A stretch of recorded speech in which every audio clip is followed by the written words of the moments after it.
Hello, hello, hello. Good morning, good afternoon, good evening. How we doing today, people? How we doing today?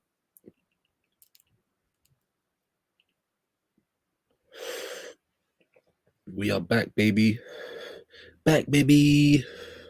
2 people in the building. Let me know who you are so I can give you some manners and respect. Let me know if everything's sounding cooked and curried. And as you might see on the screen, breaking news. All of the flipping main rivals are through, really, innit? Chelsea struggled against Legia Warsaw, but they're through. Pretty sure that's a semi-final now in the Conference League. Man poo. What a game that was last night. If you ain't seen it yet, go and watch the game. You know, I did catch a little bit of Never a Foul. I think these guys might even still be on now. Big up Cass. Obviously, he's overjoyed and over the moon. And I thought, let me not even try and banter or nothing. Do you know what I'm saying? Because we know how that feels, guys. You might hear I'm sounding a bit like I'm not too well, guys, isn't it? Big up BBK, big up Specs, big up Cav, big up all the guys, Scants that was on there. I think there was the next guy that come on late. I can't remember his name. I've only been on with the guys once, so my apologies if I mess up names or forget. But great show. Make sure you go and check out Geordie Specs, Geordie Dread TV, Newcastle fan. I'm pretty sure you all know who he is by now. So go and show him some love. Great show yesterday. BBK was on there sounding sick as well. Do you know what I mean? So I think it's just going round. I'm like, feel like I got a bit of a frog in my throat. So, but we're here, guys. We're here. We're here. You know, never going to let you guys down. We're going to get the morning show in, whether it's early afternoon or morning. Big up Tone. How you doing today, my guy? Hope you are well. Big up Viewz. Well done on the 1K subs. Hard work pays off. Yeah, message you on Insta as well. Brilliant, brilliant, my guy. I'm literally like, still feel a bit punch drunk, so I'll get to that. I will 100% get to that. I hope you are very well this morning. And of course, Playback Gang, make sure you're going to subscribe to Tony. Yeah, Hammers Football TV, early doors I think it's Early Doors TV as well. Make sure you go and subscribe. Let's go and get those guys over to 1K if they're not there already. And yeah, bro, big up for the message, man. Obviously, you know, things have just got a bit mad. And yeah, I'm humbled. Do you know what I'm saying? Humbled, very grateful. And yeah, as you said, man, just trying to put the work in. And there's still more to come, people. There's still more to come. So I'm bigging up all my viewers. That's what I'm calling you guys now. Yeah, we've now hit 1,000 strong. So now the hard work has to really kick in, guys. You know, we have to be on it. I'm gonna be here. You guys need to be here. Let's make all of this happen, man. But big up Tony, man, each and every time, bro. Hope you are definitely well today. And I will definitely check your message soon, my bro. So, as I said, the breaking spews is obviously that the English teams are through to the semis. Spurs, they won 1-0 away in Germany. Frankfurt, I think it was a Dominic Solanke penalty, funnily enough. And I ain't even seen it as well. Just having my coffee. I don't know if you can see it. The green screen's not really green screening. But what it is because obviously I'm upstairs. I'm going to sort out a proper space, get the green screen proper lighting. We're in phase 1 at the moment, guys. I know we just hit 1,000 subs, so phase 2 is definitely pending. Yeah, so big up everyone. But as I was saying, all of the teams through. What a great game of football yesterday. Obviously, it was a shame that United was victorious, but like I said, man, big up 4-0 down. He was with me for the live. What a game of football, man. 9 goals. 9 goals. 9 goals. Bearing in mind, I'm pretty sure it was 2-2 in France as well. Like this, so what's that? 13 goals all in all over 2 legs. 13 goals all in all over 2 legs. Hold on. Give that air horn. Give that a round of applause. Let's turn this up a little bit in case I'm low, guys. Unbelievable stuff. Unbelievable stuff. You know, lack of threat. Missed a couple of key chances in France. You know, he was on the score sheet yesterday, I believe, but still had another great chance and he couldn't even hit the target. It's like it just gave me flashbacks to when he was at the carpet, you know. But they had Maitland-Niles. I can't even talk. You know who I'm talking about. Maitland-Niles, whatever his name is. He was there, you know. But that's the problem with Lyon. I think Curtis was saying it. They can't defend, you know. They can't defend. And but neither could United. It was just one of those crazy games. United were 2-0 up. 2-0 up in the first half. You know, they scored the second right on half time. You know, it was 1-0 for large periods. So we're thinking, all right, cool, let it stay 1-0. It's not great, but it's not a bad result. And then United just, you get me, I can't even remember the goal scorers. They just scored right before half time. And then you're thinking, fucking hell, here we go. Like, this is United through to the semis. But United's doing United things, innit? Obviously, like I said, they're the worst United I've seen in my life, but they're doing United things.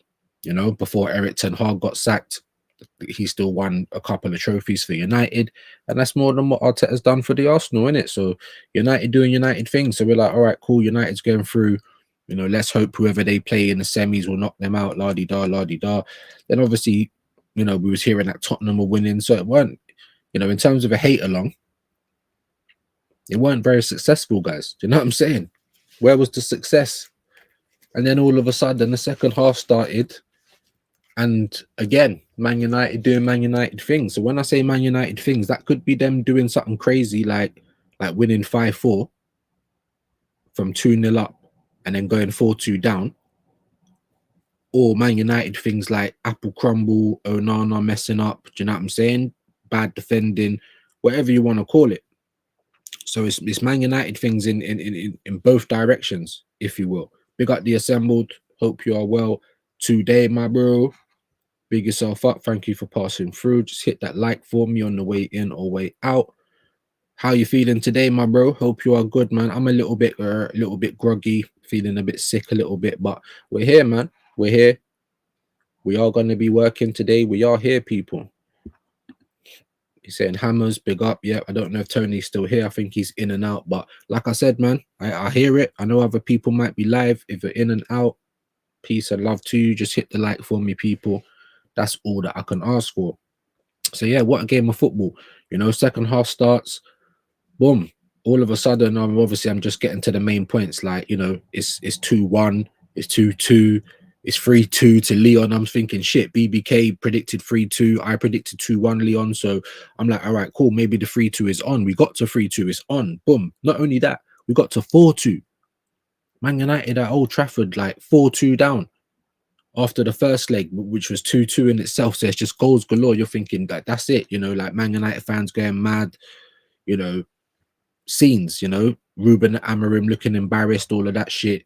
Like, great, great. The hate along's going well. We're doing air horns, we're celebrating. Yep, la di da. And then here comes fucking United. And I just think to myself, fucking hell, Leon, just hold on for fuck's sake. They had 10 men as well. So the fact that they even got to 4-2, I think it was in extra time with 10 men. I was like, geez, and people, you know, Arteta will tell you that you can't do it. Once you go down to 10 men, that's it. Like, you know what I'm saying? So that myth has been expelled or dispelled, whatever you want to say. You're thinking, come on, Leon, boom. But all of a sudden, bruv, United doing United things. They get one back. It's 4-3. You're thinking, fuck's sake, like, hold on, Leon. And then literally a little bit of time goes on. I think Kobe Mainu comes on, who might have been on at that point. It's all a bit of a blur. He scores. It's 4-4. Kobe Manu celebrating. Like, if I was Man United fans, I'd be like, fucking go and get that ball and go and slap it down, sort of thing. You know, you're out here celebrating, doing guns and all this shit. I'm like, you know what I'm saying? You know, but amazing scenes. They've scored. It's 4-4. You're thinking, fuck's sake, man, it's gonna go penalties. And then next minute, you know, bruv, I swear it was. I don't know if it was the fourth and the fifth or whether it was the third and the fourth. It was literally like bang bang. I hadn't even finished trying to change the score, and Man United had another goal. I'm like, fucking, it's 5-4.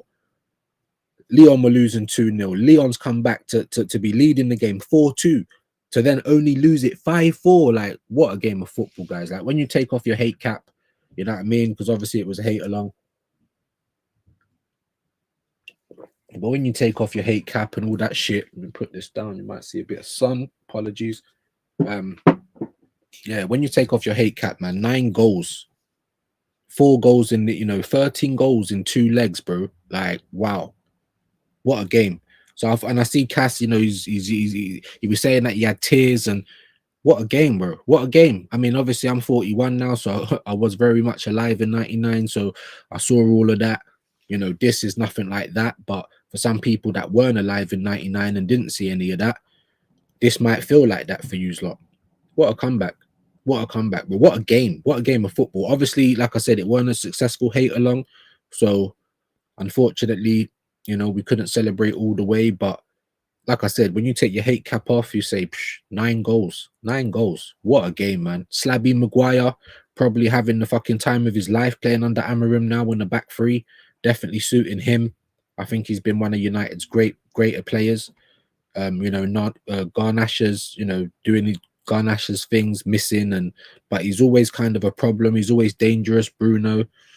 But you just look at them and you think, why are teams just not dog walking them? Like, this United side shit. Do you know what I'm saying? But I don't know. They managed to find a way. They managed to find a way. You know, languishing down there in what, 13th or 14th, wherever they are, and they're in the Europa League semi-finals. That's what I'm saying. Europe is saving certain English, definitely saving Arsenal, definitely saving our season, and we ain't even won anything yet. The same as United. The same as United. But when you look at that game yesterday, I'm looking at it, I'm thinking, whoa. Because for me, like how I feel about Arsenal going into the semi-finals of the Champions League and all that kind of stuff, I feel like we're dark horses. So many Arsenal fans are getting gassed and acting like we've won it already. And, you know, top gooners are asking for apologies and just, you know, acting up the same way they were after PSV, the same way they were after Man City 5-1. And then obviously Cloud9 back down to earth. We're drawing against Brentford. We're looking shit again. Do you know what I mean? Like, so, like I said, like I've carried on saying, for all the people that were talking what we were talking and we were getting it right every week, you know, we predicted we'd go out the FA Cup, we predicted we'd have a shit performance against Newcastle, all that kind of stuff. Like, where was everyone then, bro? But anyway, it's not even about that. Big up a few people that are starting to come in now, so let me try and get to the chat, and then we will obviously go over certain things that need to be spoke about. Big up the assembled. He said, I'm hearing Spurs Europa, Arsenal Champions League, And then the Super Cup, first problem, Spurs don't win trophies. Make this theory make sense. Bro, yeah, bro. I mean, obviously people say that about us as well. I mean, I know we obviously win a lot more trophies than they do, but you know, we've got that bottling title and you know, all that shit. We don't win this and we don't win that. So I'm just looking at it, man. Man United, Spurs, you know, they can't play each other. So the only time they're going to see each other is in the final. So, you know, big up Bodo Glimt. They knocked Lazio out last night on penalties. I'm going to have to go and buy myself a replica shirt, bro. Bodo Glimt or something. And who else? Athletic Bilbao. They knocked Rangers out, you know, but it's basically Bodo Glimt and Bilbao. They're our final defense, bro. Do you know what I'm saying? That's the final line of defense. If them man there don't do their business, then one of these pussies are going to win the cup. If it's United, even though they're bigger rivals to me, like they win things even in their shit time, so it's a little bit more easy to accept. You know, they're already a bigger club than us, la-di-da. But if those hot potatoes, bro, that chicken on a ball club, if if they win the Europa, bro, having the season that they've had, where they are in the league, 17 losses so far. And I predict that that's going to be 20 losses, I predict, by the end of the season. And if they win the Europa League, they're in the Champions League, they would have picked up a trophy. They won something that Arsenal haven't won, by the way. So what? Tottenham's going to have more heritage in Europe than Arsenal. Hey, it's dark times, guys. It's dark times, but anything can happen. Anything can happen, bro. You know? All these blind faith believers, lemons, just following whatever, following next man, following what people are saying, you know, following the PR. Of course we can win. It's all hype and belief. I said it and no one believed me, of course, because what was the evidence saying? What was the history saying? What was the form saying? Everything says that Arsenal don't really stand a chance. We proved everyone wrong. Brilliant. Now continue to do that, innit? Shut everyone up. That kind of thing. Because if you don't win it now, all of this gloating and all of this overreaction, Igal, fucking, you know, Robbie's B-Tech brother on AFTV talking about apologies when we win it. Like, what apologies for what, bro? Do you know what I'm saying? But anyway, let me get to these comments. Big up the assembled, man. Big up Rashid, my bro. Hope you are well today. Make sure you guys are all going to subscribe. Arsenal Revolution TV. Make sure you go and show love to my bro. He said, wow, Casemiro bossed it. Yeah, he did. He did. It was mad.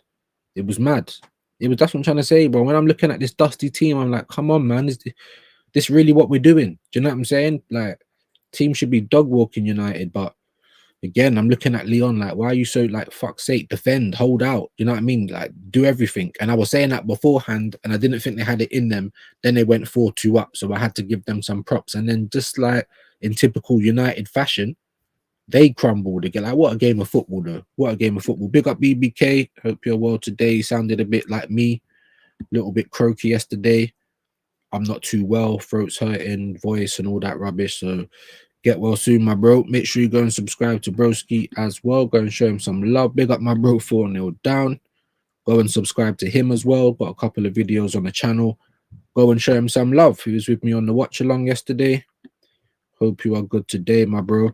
Rashid, individual brilliance sometimes can get you out of jail. Sometimes, but I don't think Amarim is all that. Nah, same, bro. Same. He was lucky, bro. He's like, that's what I'm trying to say.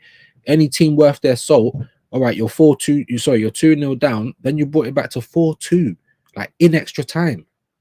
Any team worth their salt would have held out on that shit. I mean, obviously, you got to give United credit doing some old school United things, but let's just be real, bro. Like, that was a shambles, bro. Both teams couldn't defend. It was honestly like basketball match, innit? But like I said, when you take your hate cap off and just look at the game individually or in isolation, it was a great game of football, bro. 9 goals. Can't complain. But can complain that United was involved and United went through. Now we need some major judge, bro. Major OBR, whatever it is that you believe in, like bad luck, whatever it is, bro. We need all of that. We need all of that. Let me get 7 people in the building now. Big up. Please hit the like, everyone.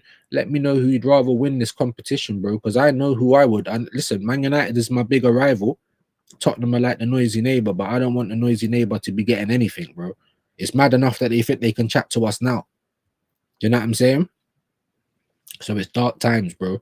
The only world that is going to be even half or right is if we go on and win this Champions League. That's what we need to do now. It's all we got to play for. Obviously, it could be over whenever we play PSG in a couple of weeks. You know, people are sitting there like, yeah, they're proper confident. People are talking about going Germany rather than going to Paris. Let's just cross the bridges as we get there, people. That's what I'm trying to say.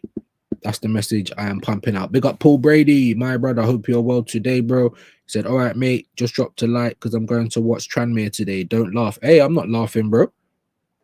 I'm not laughing, bro. The missus, all of her family are QPR fans. It's not quite Tranmere, but, you know, coming from Arsenal and, you see what I'm saying? I like all of that, bro. Big up Luca as well. He does the MK Don stuff. Like, yeah, man. I feel like the lower leagues have probably got a little bit more essence of football, like in terms of back in the old days. And, you know, like, nah, man, definitely not laughing, man. Hope you enjoy your day out, bro. I hope the result goes as you want it to. Big up 4-0. He's saying good luck, Paul. Yeah, man. Good luck, man. Good luck, my bro. Big up the assembled. He said United will be having a clear out and be different come the end of the transfer window. Yeah, man. I mean, let's just talk about that for a little bit because we're not even a little bit, just quickly. Amarim, he was talking a couple of days ago about not wanting to keep languishing where they are. Obviously, it's pressure on him. It's bad on United, but they don't want to be in no process shit. They want to just go straight to winning PLs. I mean, that's a great attitude to have, but you need money for that. And it's money that I don't see Man United having. Let's be honest. You know what I'm saying? What did they do in January? Not much, because it's money. It's a money thing. It's an underbelly. It's a money thing. Do you know what I'm saying? So, and then I'm hearing that they might have 200 million to spend. It's not really unprecedented, is it really in this day and age with the amount of work that United have got to do? It's not really a big sum. So I'm like, wow, do Man United really have a money problem like that? They just come out talking about their stadium. What did they say it was going to cost? I can't even remember. If I'm getting it wrong, correct me. I think it was like $1 billion or so. If I'm getting it wrong, correct me, man. But do they? I know that it's falling down. There's rats. I know all of that stuff, bro. But honestly, bro, like any MO of any football club, the team should always come first. Once the team is doing its business, everything else just links off of that. Everything else links off of that. You know, good fortunes, making money, more fans. If your team is doing well, then everything else just comes. So that should always be the main focus. Why are you going to be spending money on a stadium when your team is leaking, your team's got rats in it? Forget about your stadium. Do you know what I'm saying? Like, you're languishing down there. Maybe because through all of that controversy or adversity or whatever you want to say, bad form, they're still in the Europa League semi-cup. They're still in the Europa League semi-cup. They're still in with a chance of winning a trophy. Imagine. The same with fucking Hotspuds. Chelsea, I mean, obviously they're in the easiest cup competition there is. It's still a cup that we haven't won. We Arsenal haven't done much in Europe. I'll get to the comments in a second, guys. Just please bear with me. And obviously Chelsea's won the champs, they've won the Europa, so they're about to just clear. It's not even too embarrassing. I mean, it's embarrassing because all of the money they spent, how they were talking at the start of the season, but they're just about to complete the set. If we don't win the champs and these men win that, again, they've had a better season than us, and they might not even finish in the top 5. Big up the assembled. 1 second.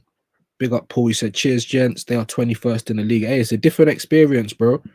Different experience, man. Big yourself up, my guy. Big up AFC always. Definitely everywhere, my guy. Big yourself up today. Hope you are well. Said Views on Sport. Happy Good Friday, bro. Is it Good Friday? Yeah, if you're religious, it's like Easter times and all of that. Obviously, I always get kind of foggy headed because it's my birthday around these times and all that. It's only 3 days since my birthday, so yeah, I'm still kind of falling out from that. Big up the assembled. He said QPR, I heard the club shop was a stall in Portobello Market. Bro, yeah, it might be, bro, because I never saw it, bro. But obviously I wasn't there to buy merch. I just, you get me, watched a few games. But like I said, man, it's a good family club though, bro. When my dad died, like, even though he wasn't a QPR fan, I still could have probably spread his ashes at Loftus, but not at the Emirates. So that tells you a lot. Do you know what I mean? But big yourself up, my bro. Big up your shoes and socks. He's saying 2 billion. I heard. Jesus Christ. Man, like E. Ross, Maybach music, man's in the building. What you telling me, bro? 2 billion they assembled. Is that true? Jesus Christ. Jesus of Nazareth. And I don't mean Arteta, bro. 2 billion. Like, forget that, bro. How about you just put that on the team? Because if you come back and you start getting champs and winning things, and you get me, the money will come, bro. Like, that should always be the foot. That's just my opinion. Maybe because I'm a bit older now, Uncle Views and all that. Big up the assembled. He's big on Eros. That's what we like to see, man. Community settings over here. Paul Brady, 9 likes already. Keep it up, man. That's it, man. Big up your shoes and socks. That can hold the air horse. Let's get to 10 people. That's always the target, and then anything else is the bonus on top. For now.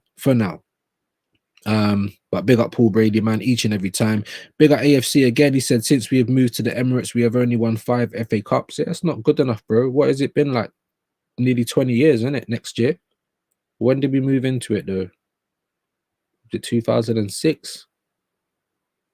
I think it was something like that. So yeah, nearly 2 decades in the stadium, gang, and 5 FA Cups. That is just not good enough, bro. That's what I'm trying to say. And that's why it really pisses me off. Like, I know the kind of person I'm going to deal with when I just, out of nowhere, they'll just be like, oh, I can't believe it. Look where we've come from. Look where we are now.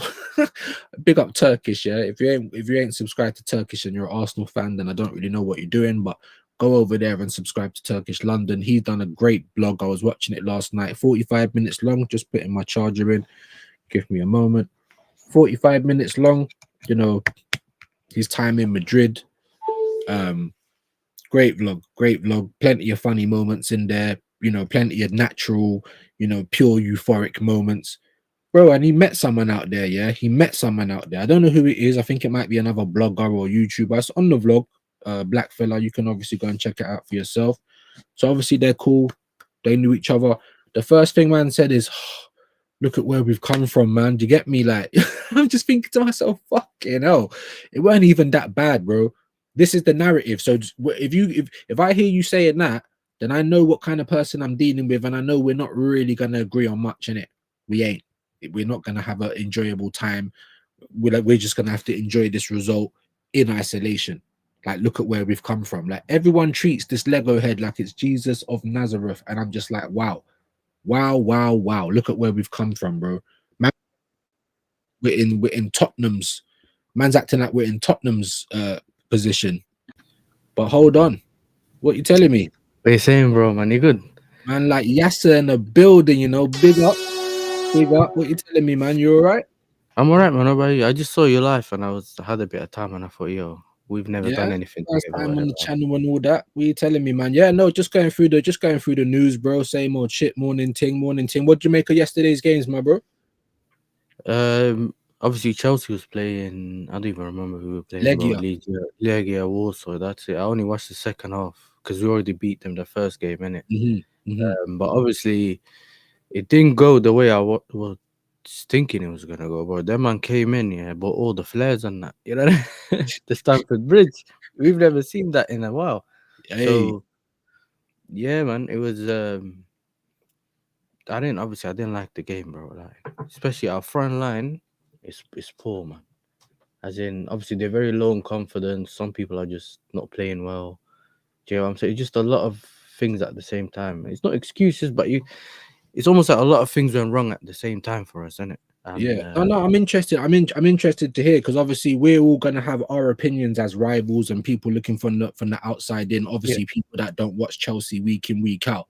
Like, it's a genuine question. So when I think I even asked it on my show the other day, I'm like, what's going on with Cole Palmer? Like, I'm not even bantering. It's just a because obviously I think 4-0 said, he was on the live with me. He said maybe it's the enjoyment, bro. Like, he's not enjoying his time anymore. And I'm just like, really? Like, he's just signed a big old contract, Like, maybe from a Chelsea fan, you can kind of shed some light on what you think might be going on. This ain't even a banter thing either. This is just like genuine. Yeah. Listen, bro, I like talking football, and me, I was always stuck. This is why I'm always on Northside's channel, someone else's channel, and I don't care if I speak about Arsenal or this club or that club. For me, it's just speaking about football, and I understand where you're coming from. For me, I felt like when we started the season, obviously we played well. We were looking like we can go for it, challenge. Yeah, And title, bro, yeah. I still felt like it was a bit too far. Same way some Arsenal fans think winning the Champions League might be a bit too far at the moment or whatever. You know what I mean? But you could still do it. So you always should keep your options open, even as a manager, innit? So that was my first thing that I was like, when the manager was like, we're not trying to go for a title and blah blah blah. I didn't like that, but I was like, cool. He looked at the kind of manager that wants to take all the pressure on him, innit? Because we got a lot of young players and stuff like that. That's how I looked at it.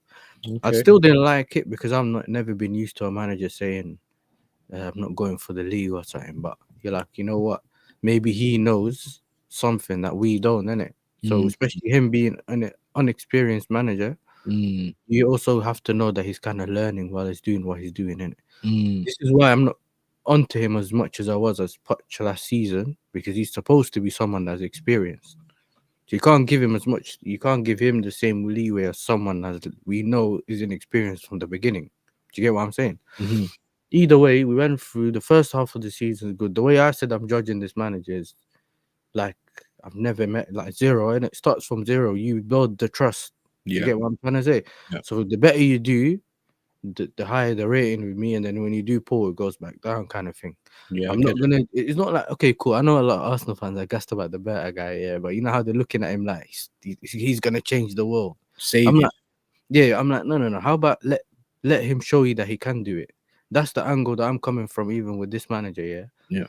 But then obviously the December games came through, so we went through our hardest period in that season so far, and then that period was supposed to be the easy period, where you had the Ipswich, Fulham, and all of that, yeah. Mm-hmm. And we played really well. I think first game because it's weird because pre-season we looked like we looked poor, bro. Like we played City and they scored like Haaland scored like a hat trick in minutes, bro. And he was like, we don't know if this is gonna work. First game of the season, we played really well against City, and I was like, okay, cool. We still lost, but it's like, okay, there's things that he has to tweak, whatever. Mm-hmm. But cool, I can see something there. Mm-hmm. So even I think we played all these other teams. Like even when we played Liverpool, we really took the game to them. We just, made some mistakes in the back and whatever, lost the game. And I knew, okay, cool, I can see something here. As long as we can fix some of these things, then we should be all Mm-hmm. right. So then what you saw then was we just need a few pieces and maybe it's not as bad as we think and then we can go up. Do you get what I'm saying? That's the difference. But the pieces that we need are important pieces like a center back, a goalkeeper, a striker. Striker. Just Those free. are those are probably the places that you don't want to compromise with Mm-hmm. experience. Do you get what I'm saying? Mm-hmm. So I was like, okay, right now we probably don't really need it, but when you get into like, I think was it the FA Cup game? It might have been Carabao Cup game. We played Newcastle, and he decided beating them in the league, I think, and then we had them twice in the same week. And then he was like, you know what? I'll play my B team because them times you had all the play like we had Felix, Vega, all of them, Yeah. yeah. And they played their strongest team and we lost.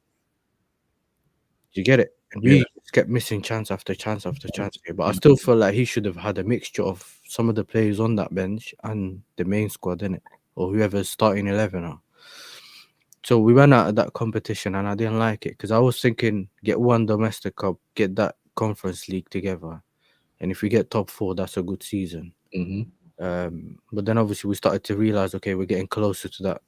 We're closer to the top than we think we were at the time. Yeah.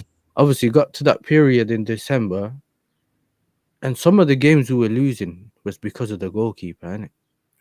Yeah. Because, bro, Sanchez. like it's the same thing with the Onana thing, like Mm. where it's not just a mistake where you just think, oh, it's a mistake. Like literally, man just flaps the ball and it goes in, like back to the opposition and that. Mm-hmm. So it was like we really started to get on our nerves again. Like even during the season, he was doing it, but it was what was annoying then, and what that was one of the red flags for me with that manager was like, how about you just if you didn't have a different option to Sanchez, then we would just allow you in it because cool, you ain't got anywhere else to put in goals. But if you got someone sitting on there, how about you try him if he's costing you games?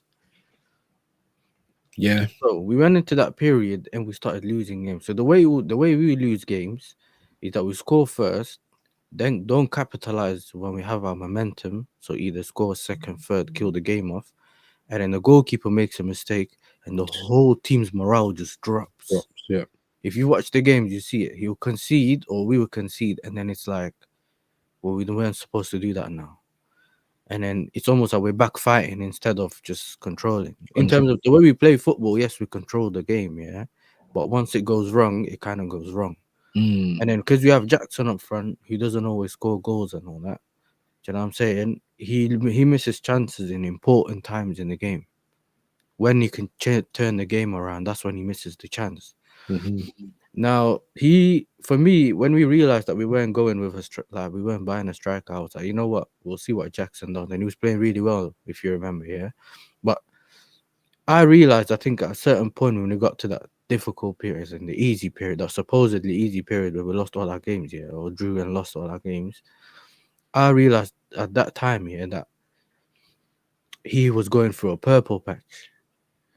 Because I wanted to see whether he actually improved or it was a purple patch. But it turns out it was a purple patch. Purple Do you get what patch. I'm saying? And I think then that's when we got close to, we lost to Ipswich, but that's because he put Desati at right back. We got a penalty that it was too like light to be a penalty. I think the lap managed to score that, and then we tried to score on the other side, but then I think we conceded. Like some of the games we lost, it was so annoying, but it was like, okay, cool. When are we gonna see that change in it? And I think consistently losing, even when the manager was trying things, is what brought the morale. It was going down, down more. Do you get what I'm trying to like? It's weird because it's like you can tell by the players, isn't it? Where they're like, I could put 100% in, but I'm not getting anything back. Mm. You get Mm. it? So like even a Palmer, he was like he has. I think he has the most created chances. He has the most shots and all this kind of stuff now, but he hasn't scored in whatever amount of Yeah. games. Yeah. Even him, like, so what happened was after that run, we hit the January transfer window. So I was thinking, how about you fix one of the pieces that we needed, yeah, in that transfer window Mm-hmm. that makes your job easier Mm-hmm. to the summer. So for me, it was, listen, stick with that Jurgensen in goal.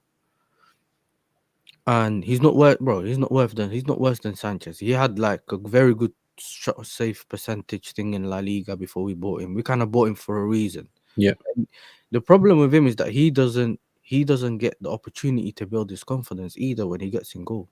Because remember, a goalkeeper comes in, usually, even if you remember, like with the Martinez and that you guys have, you knew that he got the games, he built that, and then he knows he has a connection with the players around him, especially with the way they play nowadays with this passing out the back and that.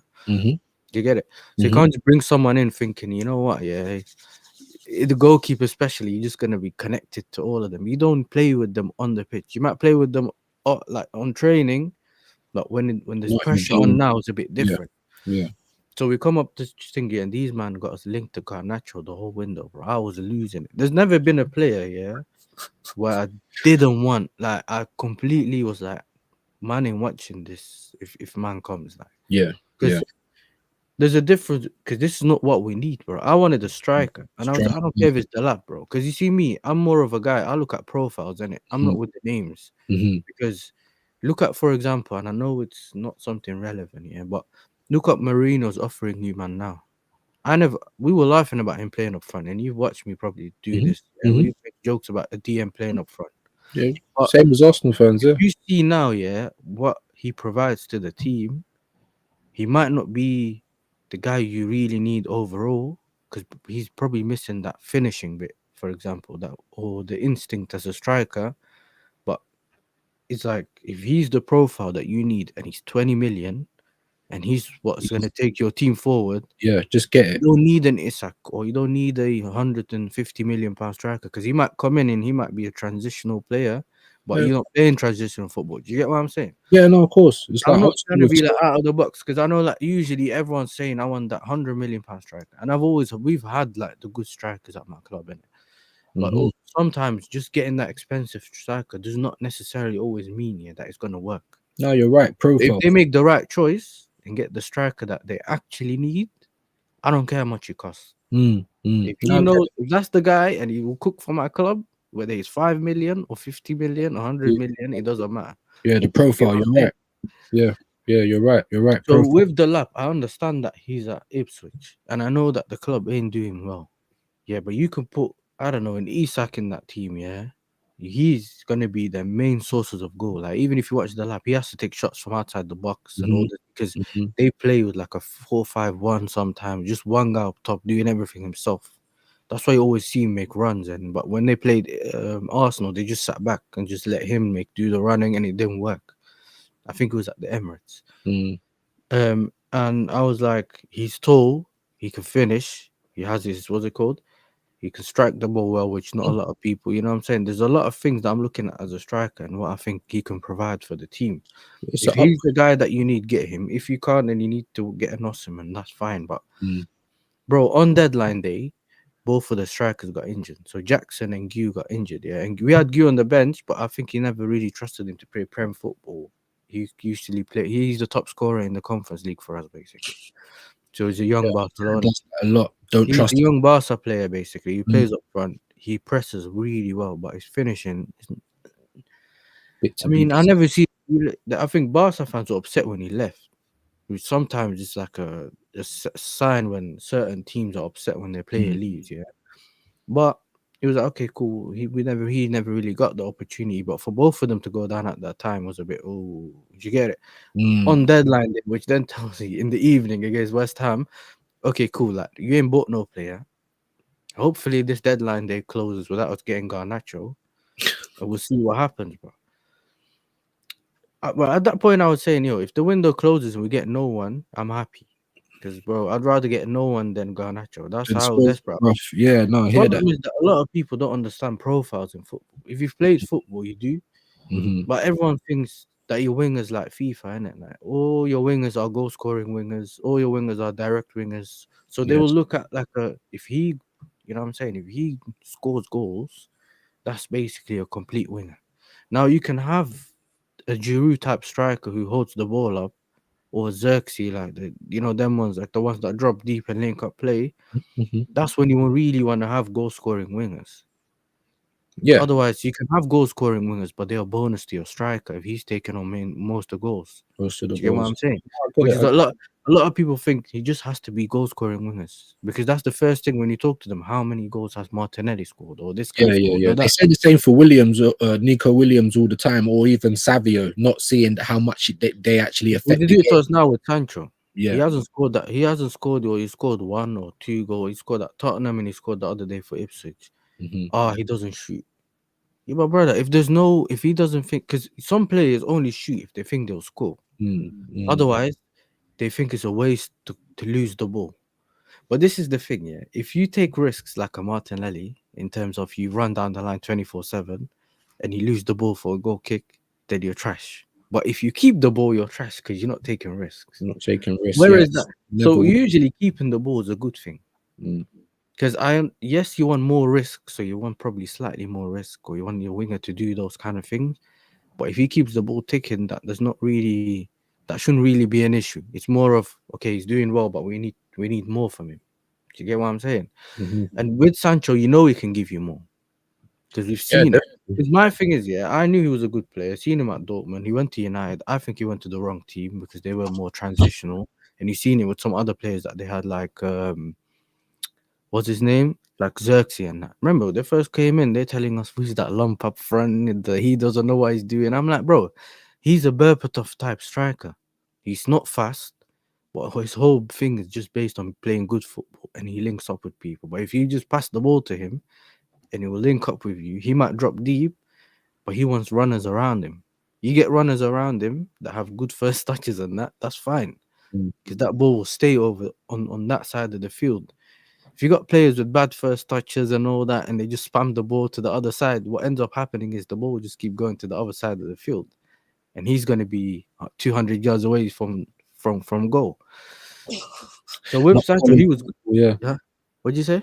No, I'm saying not like doing the Odegaard. When I hear certain things like that, because I see Odegaard in the Real Madrid game, Yeah, like yards away from the ball, getting upset that no one's passing him the ball, but he's miles away. Do you know what I mean? exactly. So Yeah, that's what ends up happening. But you need to know what profiles go with what in systems, that's a isn't it? great point. That's a great. Um, and when yes, we want more from certain players, or the play that you think is more direct is not giving us what he's supposed to give us. So Mm, I'm not the biggest fan of Madueke, but I know that if he ends up getting like X amount of GA, everyone will forget about it. He will be Yeah, a of good, like, course. they'll call him a good player because they Yeah, based him on the GA, not yeah. on what he does on the pitch. Just like Which, yes, he's more of a direct winger, and yes, he's not playing well, or he's not playing well. But that's not really because the way I played, and I played on the wing, yeah, when I was younger and stuff like that. Usually, it's like your job was to give assists. If you get goals, that's a bonus. Your job was to assist the striker, innit? I know hmm it's simple football, but that's the jobs. Every position has a role and what you're supposed to, and it will always be like that. Except there's certain things that'll be added on top of that. Like right now, we're saying you need to score goals and X, Y, and Z.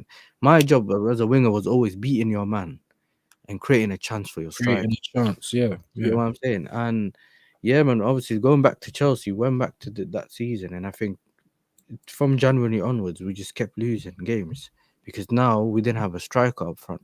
So we'd put like a Pedro Neto up front, and I think you've seen it against Arsenal, the Arsenal game. We just had like anyone up front, like just fill up that gap. We just put two wingers up. Madueke got injured, and I think someone else got injured, which reduced our options as well. But Mm, in that January transfer window, we got rid of Felix, as in we sent him on loan, which, which I wasn't with because I would rather just send Nkunku on loan. hmm hmm Because he was moaning about not playing in the 10. So the quick backstory on this Nkunku thing, yeah, he came in, he got injured on the pitch in pre-season, and then that's when the club decided to get Palmer. So Palmer turned out to be good, which means he's not playing in that 10 anymore. hmm You get it? So he's upset Mm-hmm. because he don't want to play up front. He wants to play in the 10. hmm Now, we're not dropping Palmer to play you, and then when we play you, you're stiff. Forcing him up You front. know, he's stiff, he's slow, he's not moving well, he's not Mhm. providing anything, bro. How Yep. about this? You just stay playing up front. How about you give us a job up front, and then if you want to leave, you can leave. He's known to finish and all that kind of stuff. And then he's just when he's played, he hasn't been playing well. So for me, it was like okay, we could have put Felix up front as a false nine. We had all these different options that we could have went with. hmm And there was a little period in that losing game. I think we lost 9 games or something. I think 8 games. I think something like that. And my thing was, you could have just. He wasn't making some games. He wasn't making subs. The manager. Some games he wasn't. He was making subs too late. Yeah, Do you get yeah, it? So it was some things were on him, yeah. But I was like, because we he was still getting got a chance ratings for for top that. four because I personally never thought this team was ready to win the league. Bro, Do but you get that's it? the thing. That's the thing. Let me just jump in there. That's the thing, bro, because it's like that's this football's a crazy one, isn't it? Like you can't win like in certain situations because he was getting credit for all that early in the season for Yeah, minute managing. You get me? It was very much like on cue, like yeah. same kind of substitutions as well, and people were giving him props for that. Like, what Hmm. do you think is the because and now obviously he's saying he might be doing it too late, too early, and Yeah. he's messing up the mix a little bit. Maybe Mm. that's down to some inexperience, but what do you think is the one main thing? Because for me, as an outsider, it's when he said, "Yeah, like when we're not in the title race." For me, as an outsider, I'm thinking to myself, like, why is the manager gonna come out and say that? Even though Arteta's saying over my dead body, and we know we ain't winning no Yeah. league, like we're literally looking at a zombie. Why would Maresca come out and say, boom, boom, boom? Do you reckon it's reverse psychology gone wrong? Because for me, like I said, from the Yeah. outside looking in, it's just like, why would you say that, bro? Because since then, Chelsea's kind of fell out of it. They're not playing like they want to win the league. Do you know what I Yeah. mean? Yeah. And bro, listen. I thought what it was reverse psychology because he was the whole summer and everything. He was moving like he wanted to protect those bunch of players that he has because he wants to build on that. Yeah. And I hear it, but then I think what happened is it kind of he removed himself slightly from the fans because my fan base are different. You know what I mean? We're different. Now, if you saw the Ipswich game, these men were just fully going for Sanchez that game when he lost the ball once. They would just send like to the point where he turned around and asked them to calm down. Like they were just going for him, bro. Down. Yeah. There's a clip of him trying to like play the ball out the back. They said, "Don't play out the back, bro. We're Oh, tired." man. He Shit. kicked it long and he went out. Like, bro, we're just tired of you, bro. You know what I'm saying? I call him Hondo from SWAT. If you watch SWAT, you know what I'm talking about, bro. Yeah. You know what I mean? And it's like, bro, yes, I'm with you. And I thought it was reverse psychology. I still thought it wasn't the right thing to say because you still Mm. want to keep those players on their toes. Yeah. But at the same time, it was like this has to work now. If you're gonna do this whole reverse psychology thing, it better work because Mm-hmm. it doesn't look right, innit? Mm-hmm. But then if we move it forward now and we look at all the things he wasn't doing right, he's changed again. So remember, he was doing everything right in the beginning. In that period, he also started to mess up with the subs and everything that you were talking about. Right. And then now he's not doing the same thing anymore. Yeah, it's just a few things like not playing, having two right backs on the pitch, or not playing them, and playing Gusto left wing back, and whatever he's trying to do to work a certain way. Because their thing is mostly dominating that midfield, and Mm-hmm. having that overloading that midfield, whether it's Cucurella inverting or this and that. But he has to find a way in it. But the problem is that over time losing, it's knocked certain players' confidence down. Mm. So Mm. when we got to like a couple weeks ago, Palmer missed. I think he got to play in one of those Conference League games after he came back because he was injured as well before the Tottenham game. We played the Tottenham game. After the Mhm. Tottenham game, he went and he Missed played it. in 45 minutes for in the Conference League. Right. He brought him on second half and he missed like 5 sitters, bro. Right. It's not Palmer like. You get No, what it's I'm saying? not And him. every time he thinks he'll get another one in, he doesn't. And he's like, even he as calm, because this is the thing what I liked about Palmer. He was very nonchalant. So a lot of things never phased him, but it's like he's realizing, oh, I've missed again. This is not normal. I usually score. Do you get Yeah. what I'm saying? And it Yeah. happens to everyone. This is the Of thing. It course. happens Of to course. everyone. It just didn't happen for him that game. He came off, and then we went Leicester, I think, after, and he missed that penalty for the first time. Do you get it? He missed that penalty for the Yeah. first time, and then even us, that was a shock. I was like, oh, right, like Palmer don't miss penalties, you know what I mean? So okay, cool. But then you started to realize, okay, cool, it's having a knock-on effect on everyone as a team. And I think moving on from that, it's about now it was more cool. We're in trouble because that run we had or we have right now to the end of the season, because that easy period that we supposedly should have had is gone and we lost most of the games or whatever. Mm-hmm. We now have to build on that. Mm-hmm. Because now if we still want to get top four, we have to wait for some of the players to come back to be able to play the system that we play or the way we were playing in the beginning. Because now we just almost just putting it together in a way that we could just get through games. But now we need to get the results Yeah. because we want Yeah. to make sure to get top four. And some of it hasn't gone well. And Was that the obviously, plan? Like, was the main top? Like, obviously for Arsenal, it was to try and win the league at the start of the season. I think everyone knew that. That was the we must and yeah, all yeah, that crap. Was that the plan for Chelsea to just to break into the top four? Do you think? yeah. For me personally, I mean, I think it was Poch got fired initially because he didn't get top four. Right. So I knew they need it because we also need it because of the shirt sponsor thing and whatever. The reason we don't have one is because we want to wait until we're in the Champions League because then you can demand for more money. If you get the deal done before you're in the Champions League, you'll end up getting less money. But then if you get and manage to get into the Champions League the year later, you're going on that contract with less money. So Yeah. they just wanted to get like that, and obviously the more money you get in That's PSR and all that. not- But at the same time, we've lost out on top four last season because of me personally, because of the rubbish the manager was doing, innit? Yeah. okay.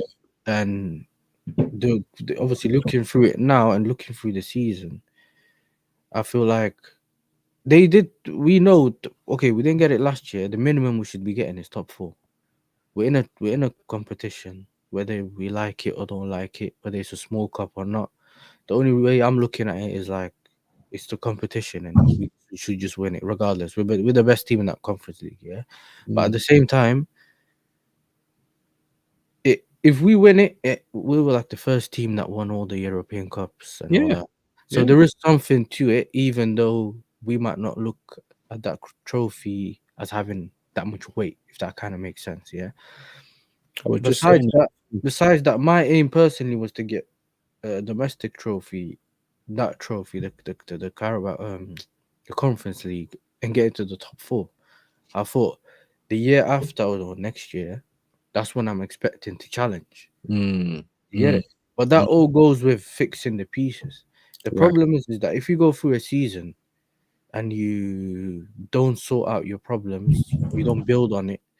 You let's say you don't get top four or whatever, and some players start to feel uneasy and stuff like that. You're not building. You're taking away. It's like Jenga, bro. You're taking away one piece from the bottom and add it to the top. Yeah, yeah. So you're Some just staying in the same place and you're not actually progressing. yeah. So yes, I could say next season, yo, I need a title. But what improvements have I seen in the team as well Mm. in But it's terms of good to have you here, bro, and it's good to have obviously a level-headed Chelsea fan as well, bro. Because I don't come across many of them. I'm just going to be honest. There's a lot of Arsenal fans that are the same. Like, we're not trying to take yeah, shots. We're just keeping it real. Obviously, big up 4-0 down. Before I bring you in, my bro, because I've been going on about the money that was spent in one window, but maybe you're here now, so maybe you can give me a little bit more of an inside scoop on what's going on. yeah, Because obviously, to spend a billion or more in one window, really and truly, you man should have been winning everything. Do you know what I mean? I do think you're right. You're literally three pieces away. You get a competent goalkeeper, a competent goal scorer, yeah, and a competent defender. They don't even have to be world class. And I yeah. feel like you guys can challenge. But what is it? Did you guys make money last season as well? I don't know the full ins and outs. I just Yeah, hear. when it comes to that, yeah, I'll tell you, a lot of Mm. the money that we spent has been misconstrued in terms of if you look at my squad right now, does that look like a billion? Well, when you look at Arsenal, it don't look like 750, bro. Yeah, no. But this is the thing. Yeah. So what happened is when Tuchel left, we spent all that money. Like around when he left, when the owners came in the contract thing that whatever that they signed when they bought the club, they had to spend a billion in it because Abramovich wanted them to. First of all, they had to stay for 10 years, so they had to commit to at least 10 years, so they don't end up flipping the club. Yeah. Yeah. Do you get it? Yeah. And he wanted he wanted people that are actually interested in one in the club and not actually just trying to get a quick flip or whatever. On top of that, he wanted them to spend money because he knew the club needed money Hmm. in terms of an investment because all the players were aging. So those teams that you remember, Christensen left, Rudiger left, Mendy left because he was already old. We only bought him temporarily. So if you look at that squad, everyone's gone. So it was basically a quick squad overhaul. It wasn't like, and if you look at the time, so if some clubs spend that amount in 4 years, 5 years, Mm. but they make similar type of progress in terms of the players that you see coming in. It's just slower. So we yes have bought so many players in one window and took so many out in one couple windows, yeah. But it's that on top of that, we've spent all this money on other players that a lot of us don't know about, or players that we don't know about that are supposed to come in the future, or our future flips. Yeah. I'm not trying to add that to what I got on my team right now. I'm looking at what, yes, the club has spent X amount, that's fine. I'm trying to see what I got on the pitch now Hmm. Hmm. because that's what's going to win me games, and Of course. that's what's going to win me trophies, and that's what's going to get me anywhere. And if you fix the main 11, you can do your side quests later. Hmm. That's how I'm looking at it. Cool, Yeah. you can get other players in, younger players in, whatever. They're convinced that their way is gonna work. Do you know what I'm saying? But I'm not 100% convinced. I'm a bit more like, just show me on the pitch. So far, I've seen good signs, but we still need some of those players, in it, that we need. And Play. yes, we were linked to Osman and we were linked to some other people. They didn't want to spend that money. Maybe it's time to spend the money. Do you know what I'm saying? I think building from top four onwards, as in if we get into the Champions League, it's a better way of doing it. Do you get it? Because you're in Champions League, you can get the player that you want easier, and Hmm. on top of that, you're building from going that top four upwards. And you're getting You're a bit more installments. confident. You're a bit more confident now. Okay, Yeah. we got where we wanted to get. We hit our target now. How about we go further than that? Okay. So that You was don't the want top four to be your target again next season. You no. know what I'm saying? Yeah, It that's gets what I was going annoying. to segue. That's what I was going to segue into because I feel like this is going to be a massive summer. Like not just because clubs are talking about it, just Yeah, because the stars are aligning. Newcastle are finally going to be unleashed yeah, from freedom and them. They're out of jail. Man United, Ambrim, he hasn't managed to spend any money yet. So if he's mm, going to stay there, then he's going to want to get backed. yeah, The same for you guys. I know you spent a lot of money last summer. That's what I wanted to ask you. Obviously, is that the plan to go and to spend some? Are you guys gonna have a big summer? Do you reckon after the summer that you've just yeah, had? yeah. I think if it doesn't go, especially if it doesn't go the way we go, I mean, either way, so if you look at the new transfer window, I don't know if you've seen it. Apparently, it's going to be like a part one and part two. You know what it was? It's like a Oh, series. So apparently, it's going to open earlier or in the same time we expect it. because we're on the Club World Cup. It's like a week or 2 weeks, and then it's Yeah, gonna be a yeah. break, So and I then heard, again. yeah, I heard they were So gonna. we're apparently aiming to not spend all our money, but do all our important business in that first window. Okay. Um, I think we will buy some players. So the goalkeeping situation, they will definitely get rid of Sanchez. Sanchez, I think the Sanchez thing is partly because they wanted to. I think he was playing because of people ahead or above, innit? I don't think the manager really wanted to play him, but it's more like we need to get his value up. But Mhm. this manager just needs to save him from himself. You know what I mean? Just keep him on the bench, bro. You know what I mean? He just dropping the value instead of increasing it. I hear it. So he's leaving, but we have Penders, who's that Belgian goalkeeper. They call him the next Courtois. I don't know who he is, and I ain't watched him, but he's one of them. Obviously, Petrovic, if you remember from last season, he's gone over to Strasbourg, and he's killing it over there, innit? Yeah, like, yeah. Now, some of the things I've seen from him, like even speaking to Strasbourg fan, they were like, I don't know why he brought him over here. Like this goalkeeper's good. You know what I'm saying? So he's gonna come, like he's coming back. I think him and Jurgensen are gonna be fighting for their spots Yeah, next season. that's good. Which is a better thing anyway. I think we are linked to centre backs. I've heard Gay and I've heard some other centre backs, Hyson, which is the young Spanish guy as well. Yep, yep. So those are the two I've heard about. There could be any others because sometimes our sporting directors just wake up and you just see a signing. So it just depends. Santos is also killing it over there in Strasbourg. Yeah. I think he's one of the best midfielders in that league right now, and he's the Okay. captain at the age of 18 or 19. I think he is now. So Okay. that's going to be someone coming into our midfield straight away when he comes back. Sick. So some signings we've already made Mm. that are out there that are coming back. I'm always You get what hearing I'm saying?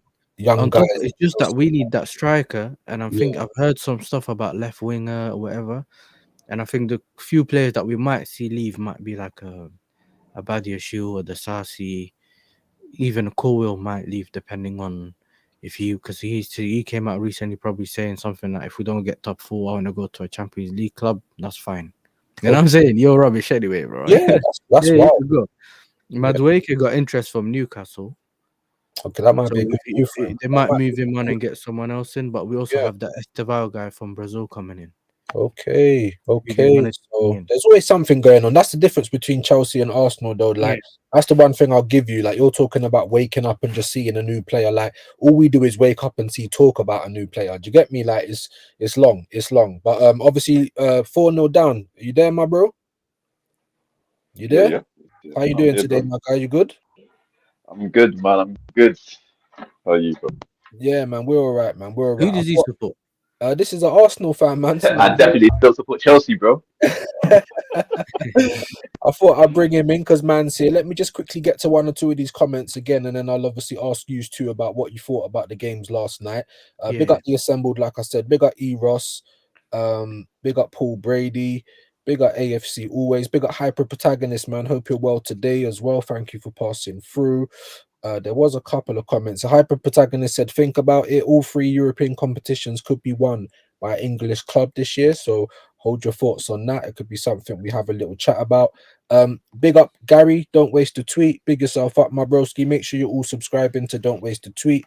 And also 4-0 down Yasa.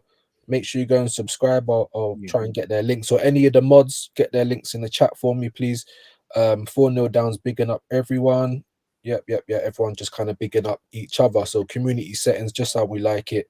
Love for the love. So we had a little bit of Chelsea kind of breakdown. It's always good to hear it from a Chelsea fan because, like I said, we don't watch it every week and we don't know the full ins and outs. We just see certain things from the outside in, and obviously just a level, honest conversation in it without the banter and all the other stupidness. But what did you guys make of last night's games? I was talking about the United game a little bit. I did a watch along for it.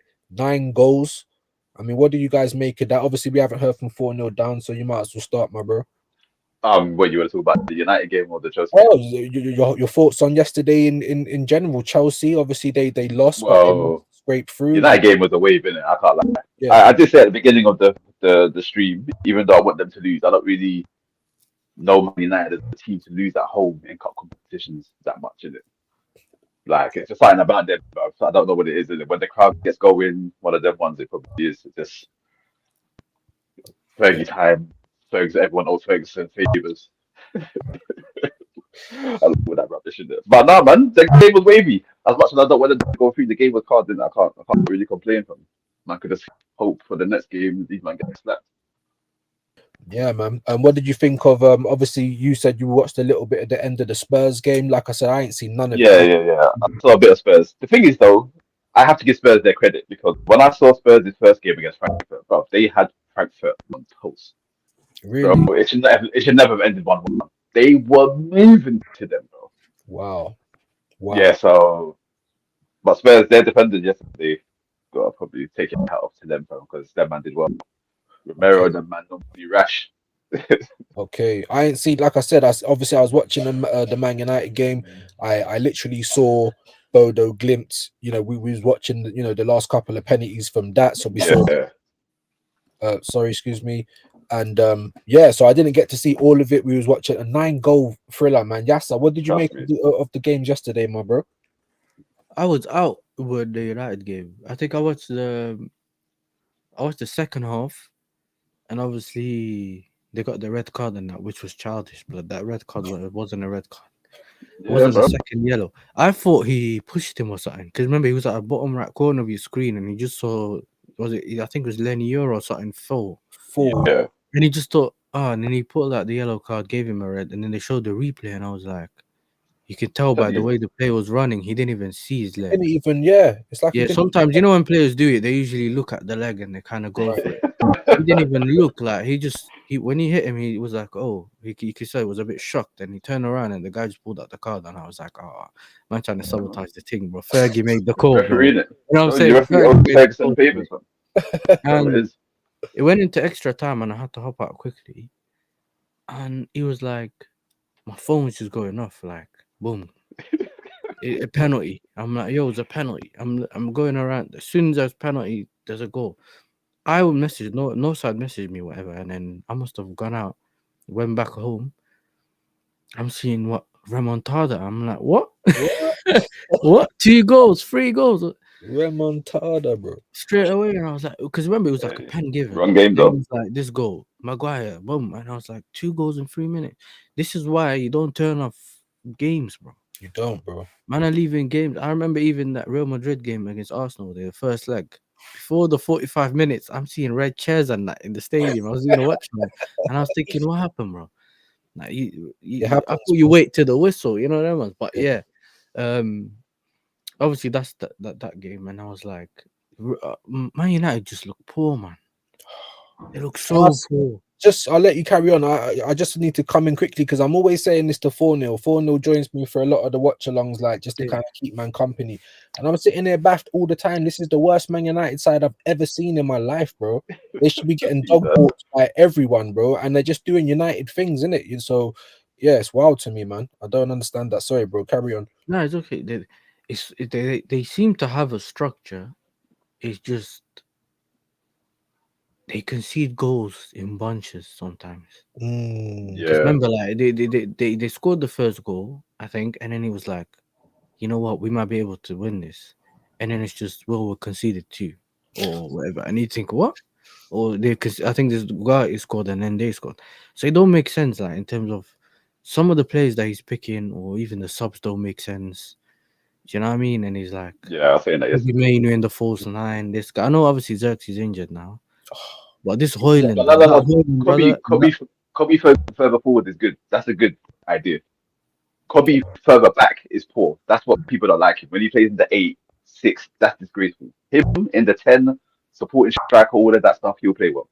yeah, 10. I think 10 is perfect. Even obviously he's playing with those 2 10s. Yeah, play him in that left 10, and either Ahmad on the right on the right Oh yeah. wing back, or even right 10.